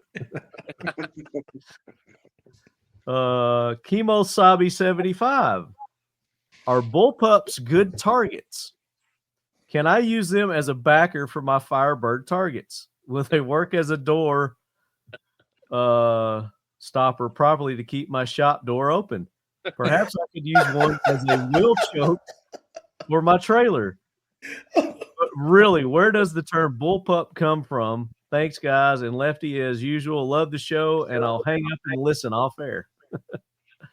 So, and that's a good point, too. So for those who are listening, go watch the video on Rumble. I post the video on Rumble, and you'll see all the mag manipulations that Garcia was doing there earlier, which doesn't translate to the audio, but you could hear some noise in the background. That was him showing you manipulating some mag changes and whatnot, and actually see some of these guns and videos that we're pulling up. So go watch us on Rumble. But I get the humor, great humor there with Chemo Sabi. I have the answer for him. The etymology of the word bullpup. Also some more British shit. The origin of the term bullpup for this configuration has long been unclear. In 1957, the word was reported to denote a target pistol, particularly one with a fancy stock. British firearms expert Jonathan Ferguson researched the origin of the term in 2020. He found early references in 1930 firearms magazine implying that bullpup is derived from an analogy of such rifles to bulldog puppies, colloquially called bullpups in England during the late 19th and early 20th century, which were considered squat, ugly, but still aggressive and powerful. The original meaning of the word to describe dogs has since fallen out of use. There you go. So I find that interesting how you've got two very competent canine handlers here talking about bullpups, which is going back and related back to canines. Back to canines, right? Yeah, Which pretty it cool. all comes full circle, you know. I know. But I thought it came from you remember in the WWF when the WWF was around, and you had the British Bulldogs that would come out to. I can't remember their names, but they were like my favorite wrestlers. I love the British Bulldogs. They were jacked. Yeah, and then we got some comments to that. Brandon's Ballistics says Kemosabe, they do tend to be heavy and make great door stops, except everyone always decides to pick it up and look at it more closely. It causes the door to shut. Yeah. I love the banter between our listeners when they post things on here. Ray O'Shields, which Ray was at CanCon, so thank you, Ray, for coming by the booth. I wanted you to come back by because I was going to give you some stuff, and he didn't come back by, so you missed out, Ray. Is there a truly reliable bullpup for left-handed shooters? So there are many of these bullpups that give you the option. They have the ambi aspects to them, which I think we were talking about a couple of them there. The Hellion, I think it is a complete ambi. The KEL TEC is complete ambi, and they eject downwards, so you don't have to worry about it, coming back and forth, hitting you in the face. I'm sure they're Tavor. I think the Tavor is also. Was that Brian? P90 is also ambi. The P90, yeah, P90. So yeah, there's some options out there for you, Ray. B. Hurst. Anyone held the Lynx 50 BMG bullpup? Anybody familiar with the Lynx 50 BMG? He says, look it up. So yeah, the Lynx. That's a older 50 caliber sniper rifle. Barrett makes a 50 caliber bullpup. There's true. There's even Dragunov. The Russians make the SVU, Dragunov, which is a bullpup configuration of it. Let's see. I'm pulling the links up here. Let's see if I can get it to show up. I think I got too many windows open. Anyway, that's pulling up. We'll see. What are you sending me, Garcia? Check it out. See if you want to post those. It's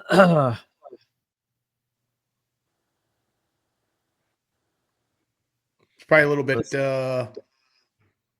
but I figured, we could show that, put that up in your.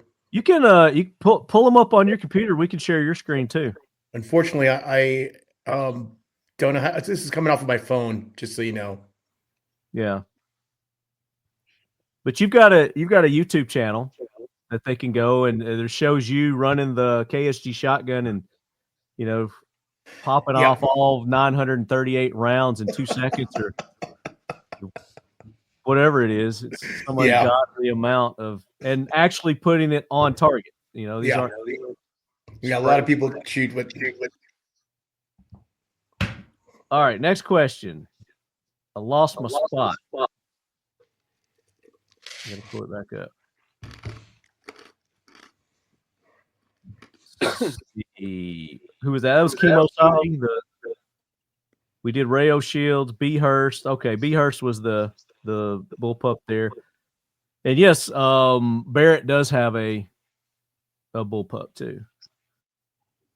Another Marco question, B. Hurst. Please tell me Marco's going to be on Bullpups for Life, but seriously, are there any better tips and tricks for the trigger? That's another issue. I think a big complaint that a lot of people have is the trigger on bullpups. Stuff and Things conversions kits are sweet.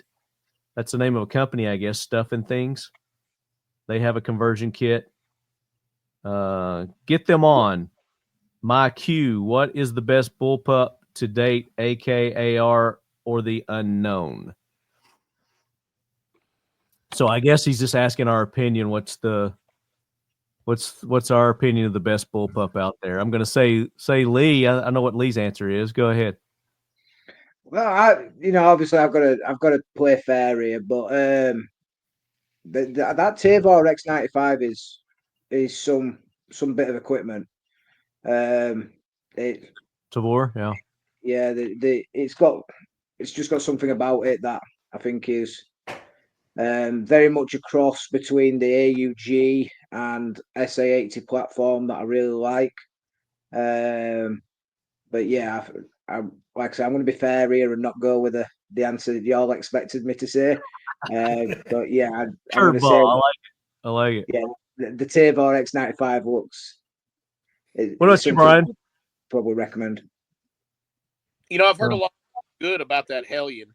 I'm not a big fan of them. I don't like the manual of arms on them. I hate the triggers. As an American rifleman, so to speak, I'm looking for something that has riflery aspects and attributes to it. Characteristics. The trigger just does not lend itself to that to me. I find the ergonomics strange. Sure, it's a thing I can learn and focus on doing. And I own a few. I just I look at them more as novelties than I do something that I'm gonna use as a fighting weapon. Most especially in the rifle realm. Now, shotguns are a little bit different story for me. If a shotgun will run reliably, I can make that shotgun work. But as far as rifles go, I'm looking for a proper rifle that's got its trigger in the correct spot and doesn't have some sort of coat hanger linkage. I can't stand. Yeah, Garcia. You know what, man? I have to speak just as an operator. Honestly, my experience with other bullpups are very limited, and everybody has a lot of good glossary, good marketing people. So I have to go with what is absolutely has been proven with us in the field, and I really am a big fan of the KEL TEC RDB, the KSG, primarily on the KSG because I'm the guy who brought it into the U.S. law enforcement back in 2011. So my experience, it's been battle proven, operationally tested, and with the KSG, shot a lot of inmates. With the RDB, never shot anybody. I've just used it in the range and a number of scenarios. And right. I'll tell you what, I've tested the IWIs, the Tavors. I've tested the P90s, which I really think is a Cadillac of a weapon, actually. But operationally, and all my experience and time has been invested in the KEL TEC primarily because our testing initially brought us to that. Yeah. Yeah. So that's it. I get that. I get that. RDB use a NATO magazine? They can, right? So it's Marty, your standard AR mag. AR mag, right? Yeah, standard. Like he was showing you earlier. I mean, he had the 100-round mag he was popping in there. Fit fine. I've got a I don't know how many rounds this is. AR mag. You've got to be this is a 30 round and this is a 20 right here. Yeah. So you got 30, you got the 20. Yep. So anything that's going to, fit in your standard AR is going to fit in the RDB. Now they also make a 308. It's a little different than the RDB, the RFB. Yep. The RDF. What is it? RFB or RDF? Yeah, it's RFB because the rounds eject from the front. Okay. And I like their 308 version of this better than the 5.56, just personally, as far as what the KEL TEC brings. I like the trigger better. But if you're asking me, as far as, it's what are you going to be using your rifle for, And I think for the concept of what I think a bullpup is to be used for, again, CQB, close quarters, tight quarters, I think conceptually the FN P90 is the way to go. I think it's got everything you need and nothing you don't for that type of operating scenario. But just again, the RDB, I love the RDB, the trigger. Some people don't like the trigger in this, but I think it's got a great trigger. Just right out of the box, super great trigger. Now, there are some aftermarket triggers that you can drop in. Some of these are bullpups, but you got the rail system. You can drop any kind of optic you want on here. It's the M-lock, so you can put lights, lasers, and then you can put your verticals however you want to do those. And then it runs your standard AR mags. The Defender version of this, you can also adjust the buttstock on it, which I don't know that is a pro or a con when it comes to bullpup. But it just gives options for people who have, different lengths of arms and, things like that. So there are some other ones that you can adjust the buttstock, but I don't think that's a buy it or don't buy it kind of feature. And then slings, you can throw your different sling. It's got the sling attachments, something that you may or may not look at. Marty, check out the Triad bullpup chassis. Okay, let me pull that up. Who makes that? Is that Triad? No, that's A3 Tactical. And it's a you can put that in a BRN 180, the Brownells 180 rifle, and I'm a big fan of that gun. That's a really good platform for a couple years. Wow. The sharp setup, it looks really good. I haven't played with the bullpup yet, but if I was going to do one, that would be where I would step into. It's got setup. Looks nice. It's got AR controls. It's got the side charging handle like an AK or a AR-18. Is that it right there? Looks like it. It says Triad on it, so close. It looks like they've refined it a lot. If you'll go to their website, a3tactical.com. Okay, let me do that. But yeah, that is the rifle. A3 tactical.com. Yeah. .com can't be reached. I did something wrong. A tactical. Yeah, where are they at? Does it say where they're out of? I'm not sure.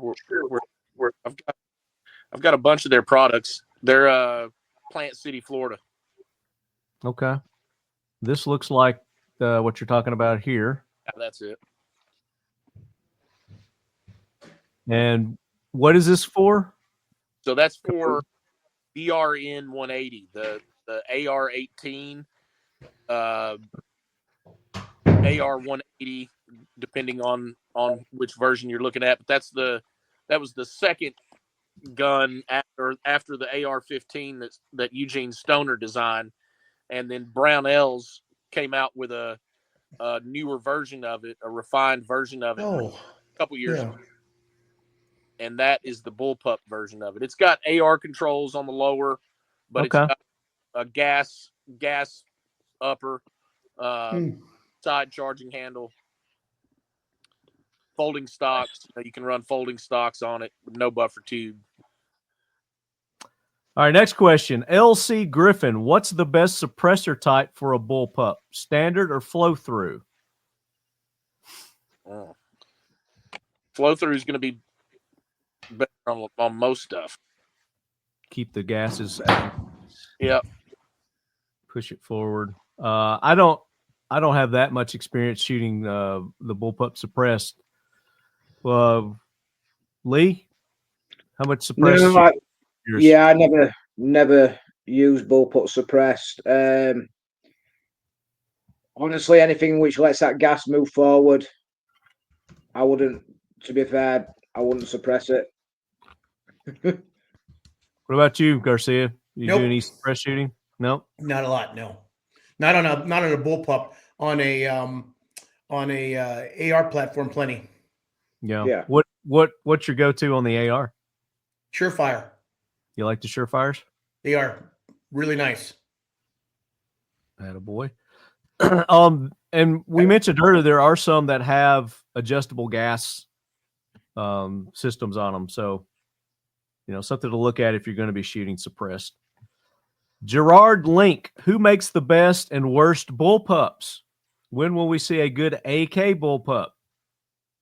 Well, there's some AK bullpups out there, and there's that company that does the conversion kits.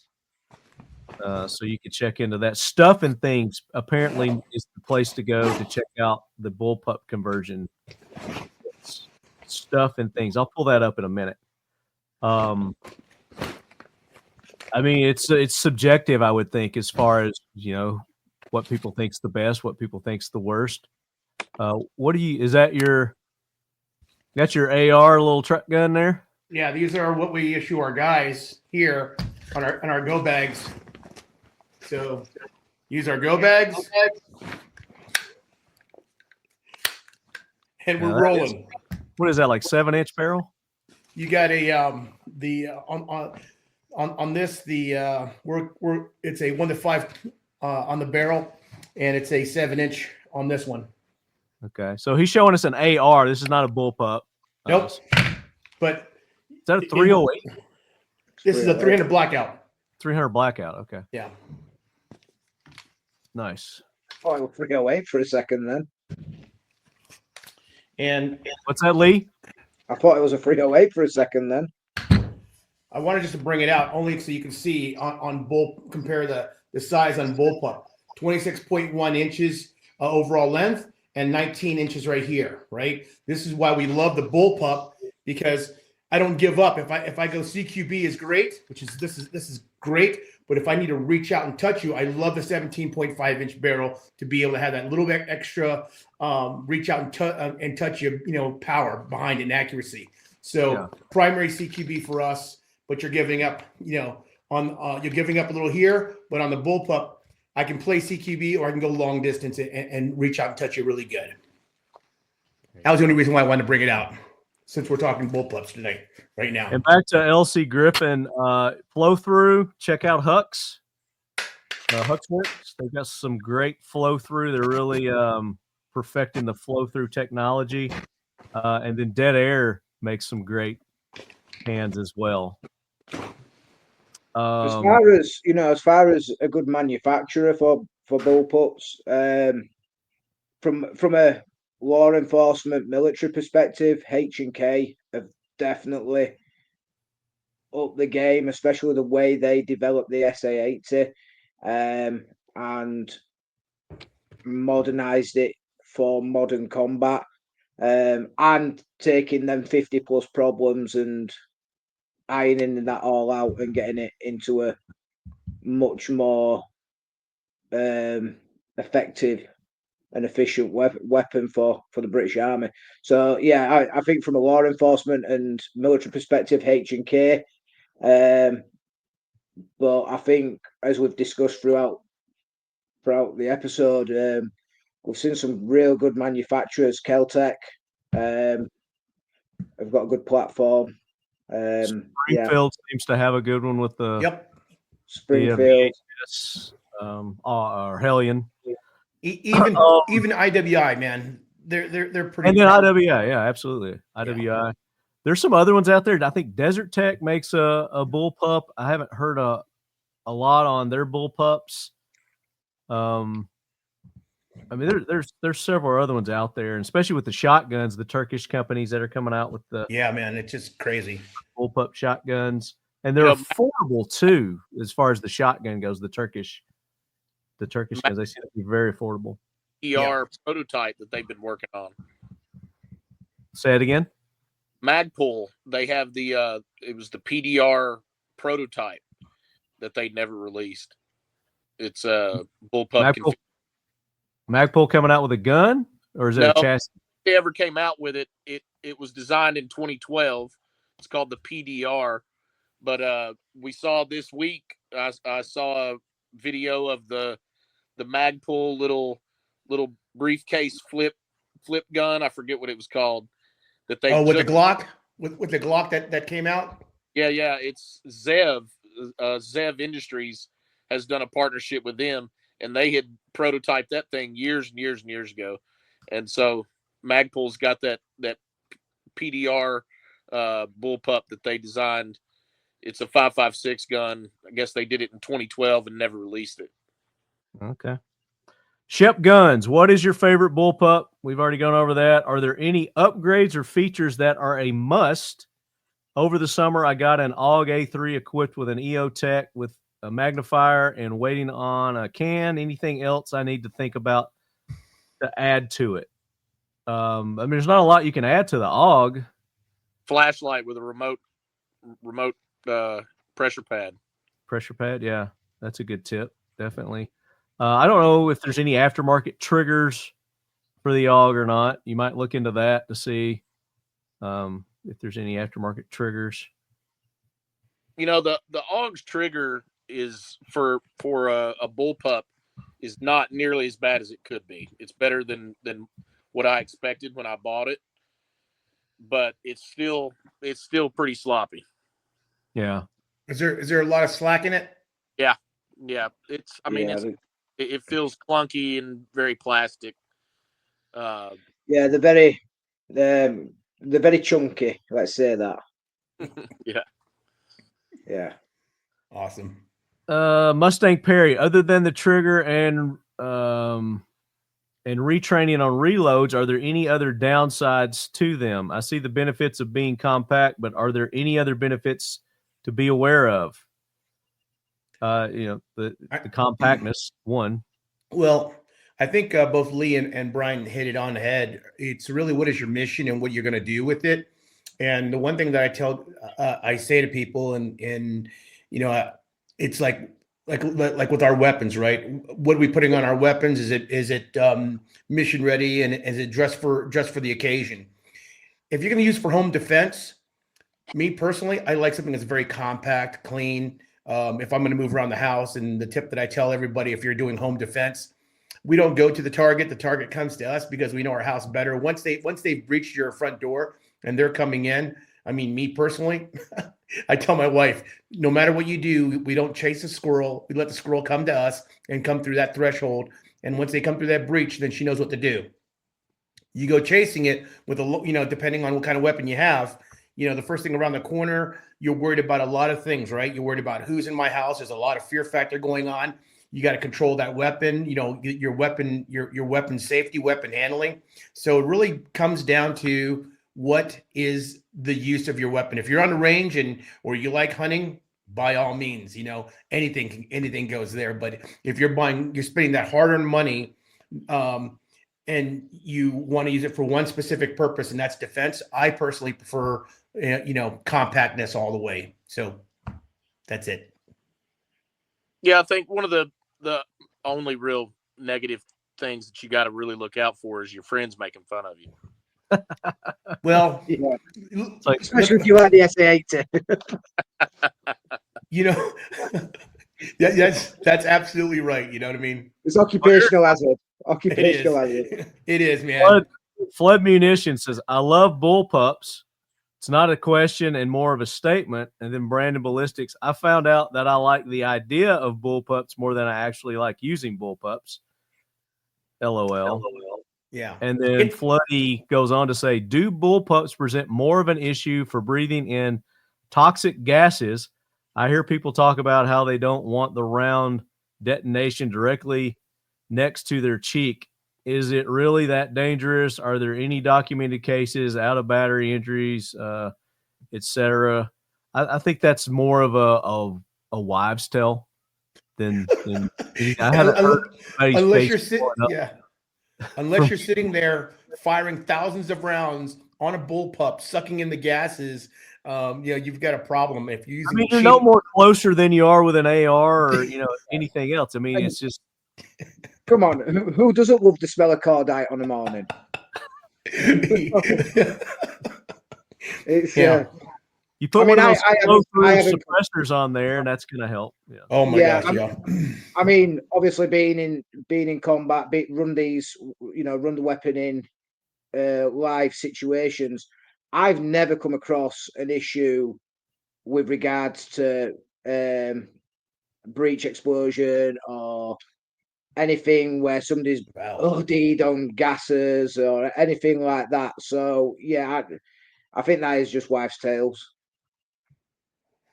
I think there is a big push right now where a lot of this concern about gas in your face is coming from is the military. The military, the health and safety protocols in the military right now are really talking a lot about traumatic brain injury, gas inhalation, things like that we didn't really think about back in the day, that they're trying to make people more aware of. It's one of the reasons you see these they're not gas masks, they're more like a tactical filter mask that guys are wearing now. That's the reason they're wearing them, is for to minimize gas in your face in a CQB environment, that kind of stuff. So that's probably where you're going to hear a lot of that worry coming from. So, it is what it is. It's a fighting weapon. Acro bags embrace the art of blending in with a low-vis, everyday carry bag featuring a dedicated, discreet firearm storage system. Designed to meet the needs of modern commuters and travelers seeking both functionality and security, the Acro 10-liter sling bag offers an array of organizational options in a comfortable platform. Whether you're a daily commuter, law enforcement professional, or a weekend warrior, this sling bag caters to your lifestyle with utmost precision. The dedicated, discreet concealed firearm compartment is ambidextrous with quick access. An MFT multi-mount platform is included, offering the ability to mount a holstered firearm or other 1.5-inch belt clip accessories, with custom orientation, utilizing a hook and loop system. Cooling, quilted back padding increases comfort for extended use. The Acro series is constructed from durable materials that are designed to withstand the elements and rugged environments. Mission First Tactical is the official tactical accessories provider for the Talking Lead podcast and the Leadhead Brigade. Use the code LEADHEAD for an exclusive 20% discount on all orders. So, Pew Pew, and Pew Pew was at CanCon also, and he came by and brought his dad. So I got to meet Pew Pew Senior, Pew Pew RN. Hi, Pew Pew's dad and senior. And they got some swag while they were there. We hooked them up, took care of our listeners. He says, don't forget my favorite bullpup, the Tavor TS12 12-gauge. And we talked about this a couple of times, so I'm going to bring it up here and just kind of show our listeners. I mean, it's a big old chunky monkey right there. It's a big old piece of. But it's a semi-auto. How many rounds will that thing hold? Each magazine tube holds 5. Holds 5. Yeah. So if you got 3 magazine tubes, you got 15 rounds. Will it shoot those shorter? Yeah, I believe it has a choke, and you can load it with those shorter 12-gauge. I can't remember what it's called, but if the gas system will allow itself to be pushed by that small of a round. Those small cartridges don't have a lot of. I know the KSG, you can load those in there. That's why I was saying that you get that bigger KSG, you can put like 5,000 rounds in it. I don't know, it's crazy. Not really 5,000, but this IWI is a semi-auto though. So well, you can use either 3-inch shells or 2 3/4 shells. So you get 5 on the 2 3/4 or 4 on the 3-inch shells with the Tavor. With the Tavor, gotcha. And we'll make this the last question because this was the guy who made the first post. So Brandon Ballistics. Hey, Brandon. He says, okay, I guess I get to ask the first question. What's your feeling of Hightower Armory bullpup conversion kits for the High Point, Carbine, Ruger 1022, etc.? I have no experience with those whatsoever. Zero experience in my end. But no experience. But I mean, I've been looking at conversion kits for a while now, and it's catching my eye. Is that one? Like I say, I noticed. I mentioned it earlier. I noticed it in the comments, and it caught my eye. And I thought, oh, I've been reading about that. So I really like the concept of it. I'd like to get my hands on one and see how it runs. Especially with it being a 1022, it's going to be very, very, very accurate, I would imagine. So yeah, I think the name of the company. I got it right here. Hightower Armory. And here is, I guess there was a picture when it went away. They got all these moving screens. They need to keep them still. There's a high tower. It looks like a 90 conversion kit. Oh, yeah. There's a MBS 95 conversion kit, 9mm. MBS 22 Bink Franklin binary adapter kit. It looks like you can put a Franklin binary trigger in there and rock and roll. I was going to say a comment about that, Marty, but I won't. Okay.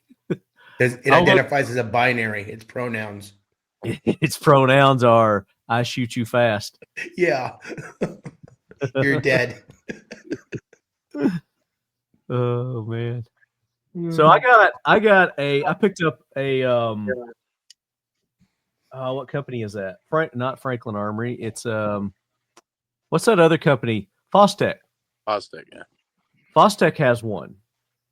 And I think Floody actually did a video on it. He beat me to the punch. We got a slide fire bump stock and the Fostech binary trigger in it, I think, and he's using them in tandem. So I was going to see if it could actually be done. But bump stocks are back, baby. So the slide fire bump stocks are back. And if you ever wanted to get one, or you remember where your boat sank with yours that you had, go back, fish it out, because they are legal again. You can use them. And I had Jeremiah on the show not too long ago. And we talked about the lawsuit and everything that they had to go through, that fiasco.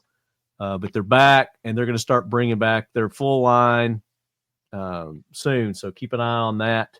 Awesome. And we'll keep you guys updated here on the show. But it's one of those things. I always thought it was a novelty, kind of thing. It's not something that you're going to want to use when the shit hits the fan to protect your life and save your life. It's a range, something you want to take out and have fun on the range, kind of deal. Not according to a lot of the interesting woke congressmen out there.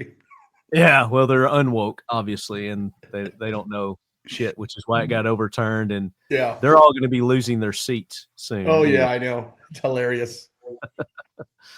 But yes, the Armory, the high tower Armory bullpup, those look cool. I'm down with those. Definitely, I would do something with that. What's the cost of those things? What's the cost of those things? The cost. $269. Okay. $269. Yeah, that's the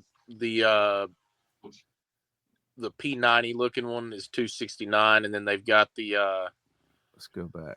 They've got a different one. That's the high point conversions are $250, and they've got it for the 10mm 380 40. They got a 30 super carry. High Point does. Nice. Are you guys familiar with the new 30 super carry round? No. Kind of replacing the 9mm. Really? Yeah. Yeah. Check out the ballistics on it. I think you guys will find it interesting. Well, who did that? Who did the ballistics on that? The FBI? The 30 super carry? Yeah. Who's making the big push to change, out of curiosity? The manufacturer, it's either Remington or Federal. I can't remember who came out with it. Okay, interesting. But one of those companies. Looks like they've got a Ruger American. That's not a bullpup, but it's just a conversion kit. There's a 1022, and yeah, you were saying those are like $270 for the P90 looking conversions. Wow. Yeah. $239 sale going on the MBS 22 conversion kit there. $224. So yeah, they've got some cool things. High Tower Armory. Go check them out. Especially, this time of year. Now's the time to buy. If you wanted to buy your accessories, you're thinking about building an AR or buying an AR or any kind of gun right now. This is the time of year to do it. Prices are low. Prices Black have never Friday been, specials, guys. Black Friday specials. Prices have never been so low. I mean, you get an AR for $300, a full, complete AR-15. I'm not going to say it's going to be top of the line, but I mean, most of the stuff comes from the same place anyway. So By the way, have you heard about Trump supposedly thinking about appointing Brandon Herrera as director of ATF? No, I haven't. That would be, I don't know, a clusterfuck, I think, but whatever. Good guy, I'm sure. I just don't want him any position in our government. So, that's all our questions. So let's award some prizes. So we've got, I think we'll do a Mission First Tactical magazine. We'll do an MFT magazine. It won't be a CanCon because there's no more of these left. But we'll get either a windowed mag or maybe one of their translucents. They got translucents mags out now. We'll get you one of their cool standard ones here. Who do you guys think out of those questions? And I didn't read all of them. There's some that I didn't read. But of the ones I read, who do you think should get a Mission First Tactical magazine? Only if it's legal in your state. If Pew not, Pew Pew's dad. Pew Yeah. Pew's dad wasn't on here. So. Oh, okay. And they got a shit ton of stuff at CanCon. So Was his name Avtamat? Who? Was it Nikolai Avtamat? Nikolai Abplanap? No, like Avtamat. Like No, his name is Nikolai. The only Nikolai is Abplanap. Aplamat. Okay. And that's his real last name. I thought he was doing I think Chemo Sabi should get some. I thought that was pretty funny. Sabi? Yeah. Let's see. Chemo Sabi was the jokester. So Yeah. Well, I agree. Chemo Sabi gets the mag. Yeah. okay. All right, Chemo Sabi, you get the mag. Email me talkinglead@gmail.com. Let me make this easier for our viewing audience. I've got these little pop-ups here. I just got to find it. Where's it at? There it is. Boom. Email talkinglead@gmail.com. Tell me what you want, and of course we're going to need your address. But if you're in a state where you can't have the 30-round mags, I don't know if they've got like California compliant mags or not. We'll check and see. But we'll hook you up with either that, or you'll get a drinky drink from Mission First Tactical, a dump tray, something else. All right, next is going to be Seal 1 CLP kit, Seal 1 and done. And I don't have mine handy. I actually took it to CanCon. But you're going to get a complete Seal 1 gun cleaning kit. It's going to have the paste. It's going to have the swabs. It's going to have cleaning pads. It's going to have a brush. It's a really nice kit from Seal 1. Who do you think should get the Seal 1 cleaning kit, guys? I say we do it to the left-handed guy with asking the left-handed question. Was it Rayo Shields? So Rayo, yeah. When he asked, "Is there a truly reliable bullpup for left-handed shooters?" Okay, there you go. There's your reliable gift. Yeah. You have won the Seal 1 complete gun cleaning kit. Email me talkinglead@gmail.com, and we will get that to you. To show you that bullpups do not discriminate against left-handed people. There you go. And then we've got a packet of Firebird targets. These are non-binary targets, Garcia. Kill me. They're non-binary. They don't identify as anything except explosive. But completely legal in most states. You know who sounds like he probably would deserve it would be the Flood Munitions guy. He pretty much loves the bullpups no matter what. So Floody gets that stuff anyway. So I'm going to go with LC Griffin. LC Griffin. What's the best suppressor type for a bullpup? Standard, good question. Yeah, good question. Flow through. So LC Griffin, as long as these are legal in your state, we're going to send you some Firebird targets. Pack of those. They come in 10s. They're a little disc. What's really cool about these, Garcia, and you'd like that with your KSG, is you can put them on clay pigeons. And as you're shooting those, you can really blow the shit out of your pigeons with those. Awesome. There we go. So congratulations to our winners, and thank you for everyone who participated. If I didn't read your question, we'll get you next time. You know, we've always got opportunities here. We like to reward our listeners, but we only do that to ones who participate. And I don't contact winners. So if you're a winner and you heard that you won something and you didn't contact me, send me an email, let me know what you won or your address or, you know, something like that, then too bad. That's how we do it here. I don't contact winners. You have to listen to find out if you're a winner. And I think the majority of our diehard listeners know that by now.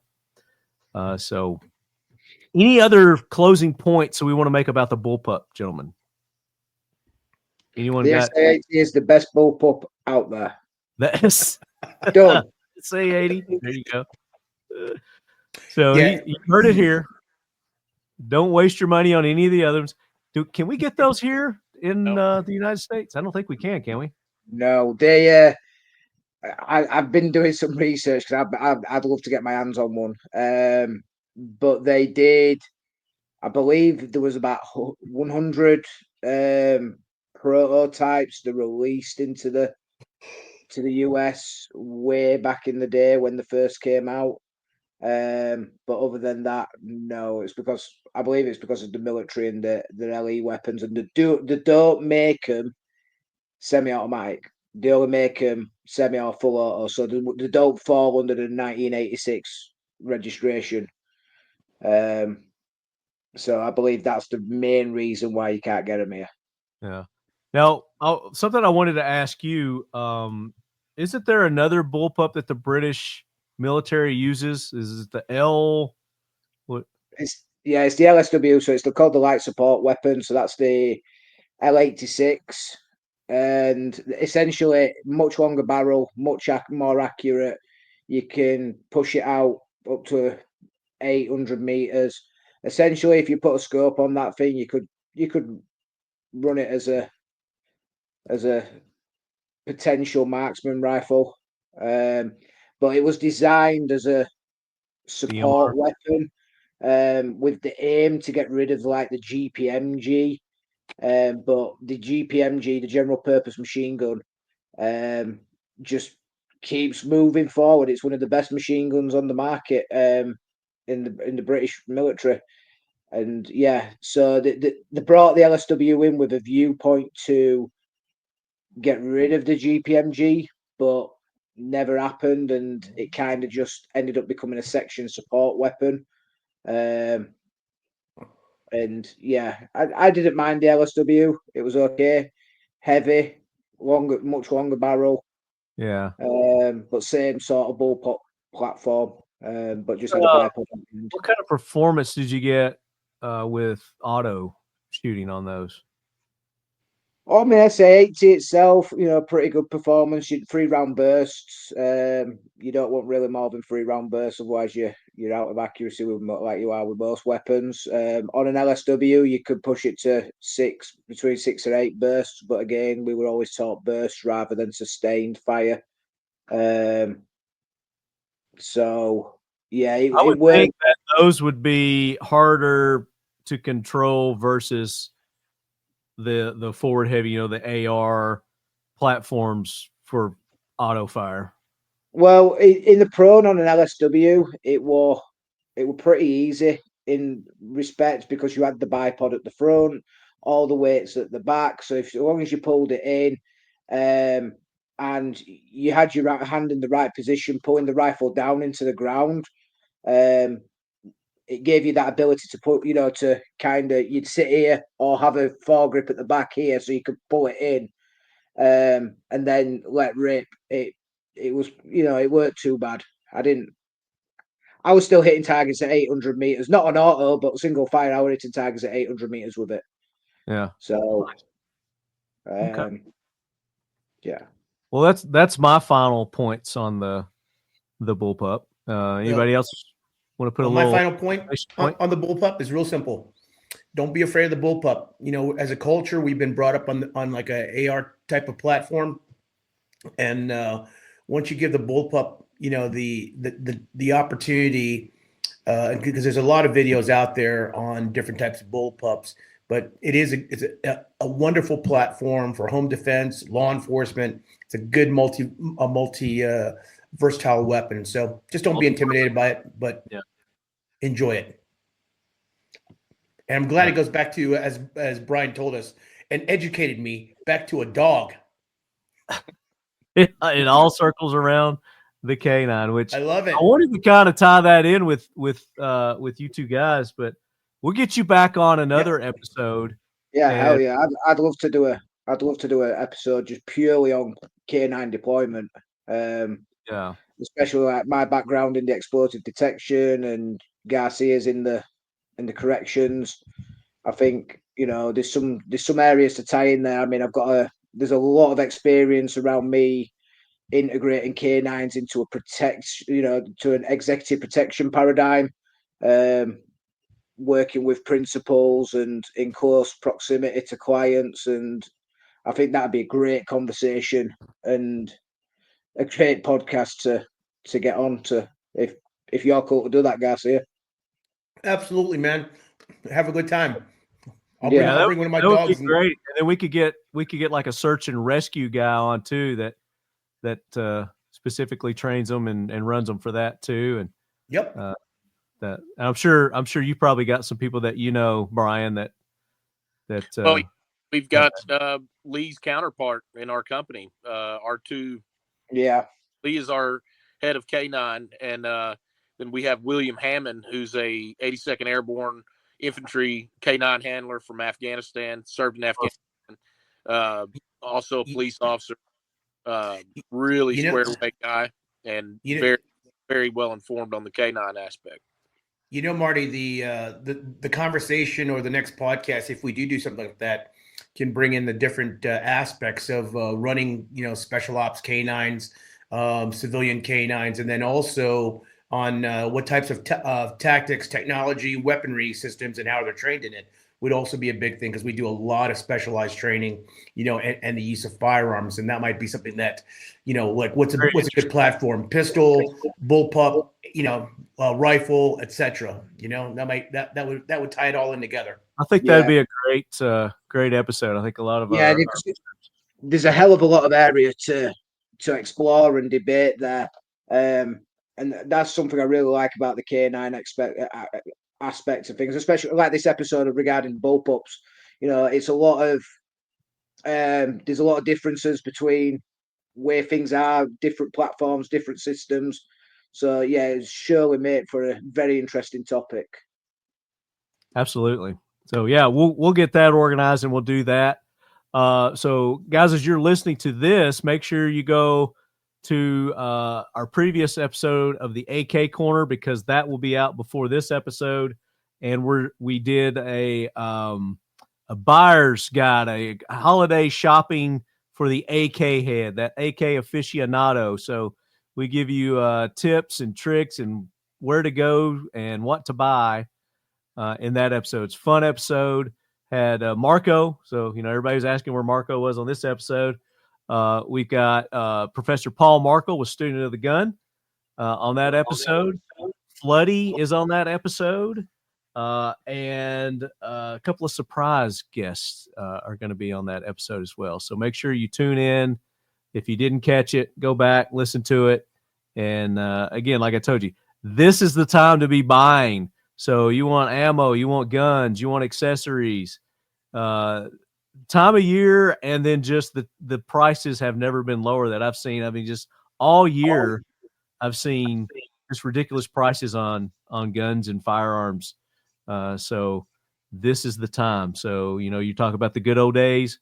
The good old days are right now. Yep. So open up that wallet, go spend, because, firearm companies are scared right now because there's no big threat now for people taking our guns. I know. The liberals are out of office. They lost control of the presidency. They lost control of the House, the Senate. Now we just gotta, make it work. But for firearms company, it's not a good time because there's no big threat or anything like that. But they need to reevaluate their selling cycles and not base it on scare tactics. But anyway, go take advantage of it. Buy it. They see that you're buying, then they're going to keep innovating and bringing new products out. Go see our buddies at KEL TEC. Go visit KEL TEC. See all their latest and greatest that they've got going on. 100%. SHOT Show coming up January, so we're going to probably see a lot of cool, new, innovative products, everything that everybody's been waiting to release. We'll see it at SHOT Shows. You guys, any of y'all going to SHOT Show? I am. I do the demos there at Range Day, man. You going to do that again this year? Yep, awesome. I'll be there, and I'll be at a couple of booths that I've been asked to come to. Okay, well, cool. So Garcia Bay, Bryan, Lee, you guys been, but we should definitely make a trip. Yeah, I'd love to make a trip. Absolutely. Wow, definitely. Yeah, and anytime you want anybody to decoy for you, Garcia, I'm up to decoy. Hey, brother, I'm going to give you a call, man. I'm not kidding. We'll fly you out to Montana. I've done it. It's fun. Yeah. So lead heads, that does it for another episode of the Talking Lead podcast. Make sure that you're using these discount codes that we're giving you from these companies. Use them or we're going to lose them. And visit their websites, visit their Instagram, subscribe, follow. Real quick for you guys, Garcia, give your website, social medias where people can. Yeah, just on social media. If you guys want to visit us on Instagram or Facebook, just STL Joseph Garcia. Actually, as I was, STL_Garcia_Kilo 1. That's STL_Garcia_Kilo 1. There you go. Bryan, for the Tennessee Rangers.org, and our other websites are Fencebridge.com. That's FENCBRIDGE.com, Fencebridge.com, and TNSAPS, TNSAPS.com. That's our syndicate. And Lee. Yeah, you can find me at pretty much all them what Bryan's just said. I'm under the same banner on all of them. I would like it if you all want to go check out my book, The K9 Executive by Lee Jackson, on Amazon. There's hard copy, paperback, and Kindle. So awesome. Very good. By all means, go check that out. Yeah. So there you go. So until the next episode, Leadheads, as always, keep your loved ones close and your firearms closer. And don't forget, Jesus is Lord. No, you got to say it. You guys got to say, and your firearms closer. And your firearms close. Yeah, firearms closer. Your dog and your firearms. Very good. We are out. She said she gave me an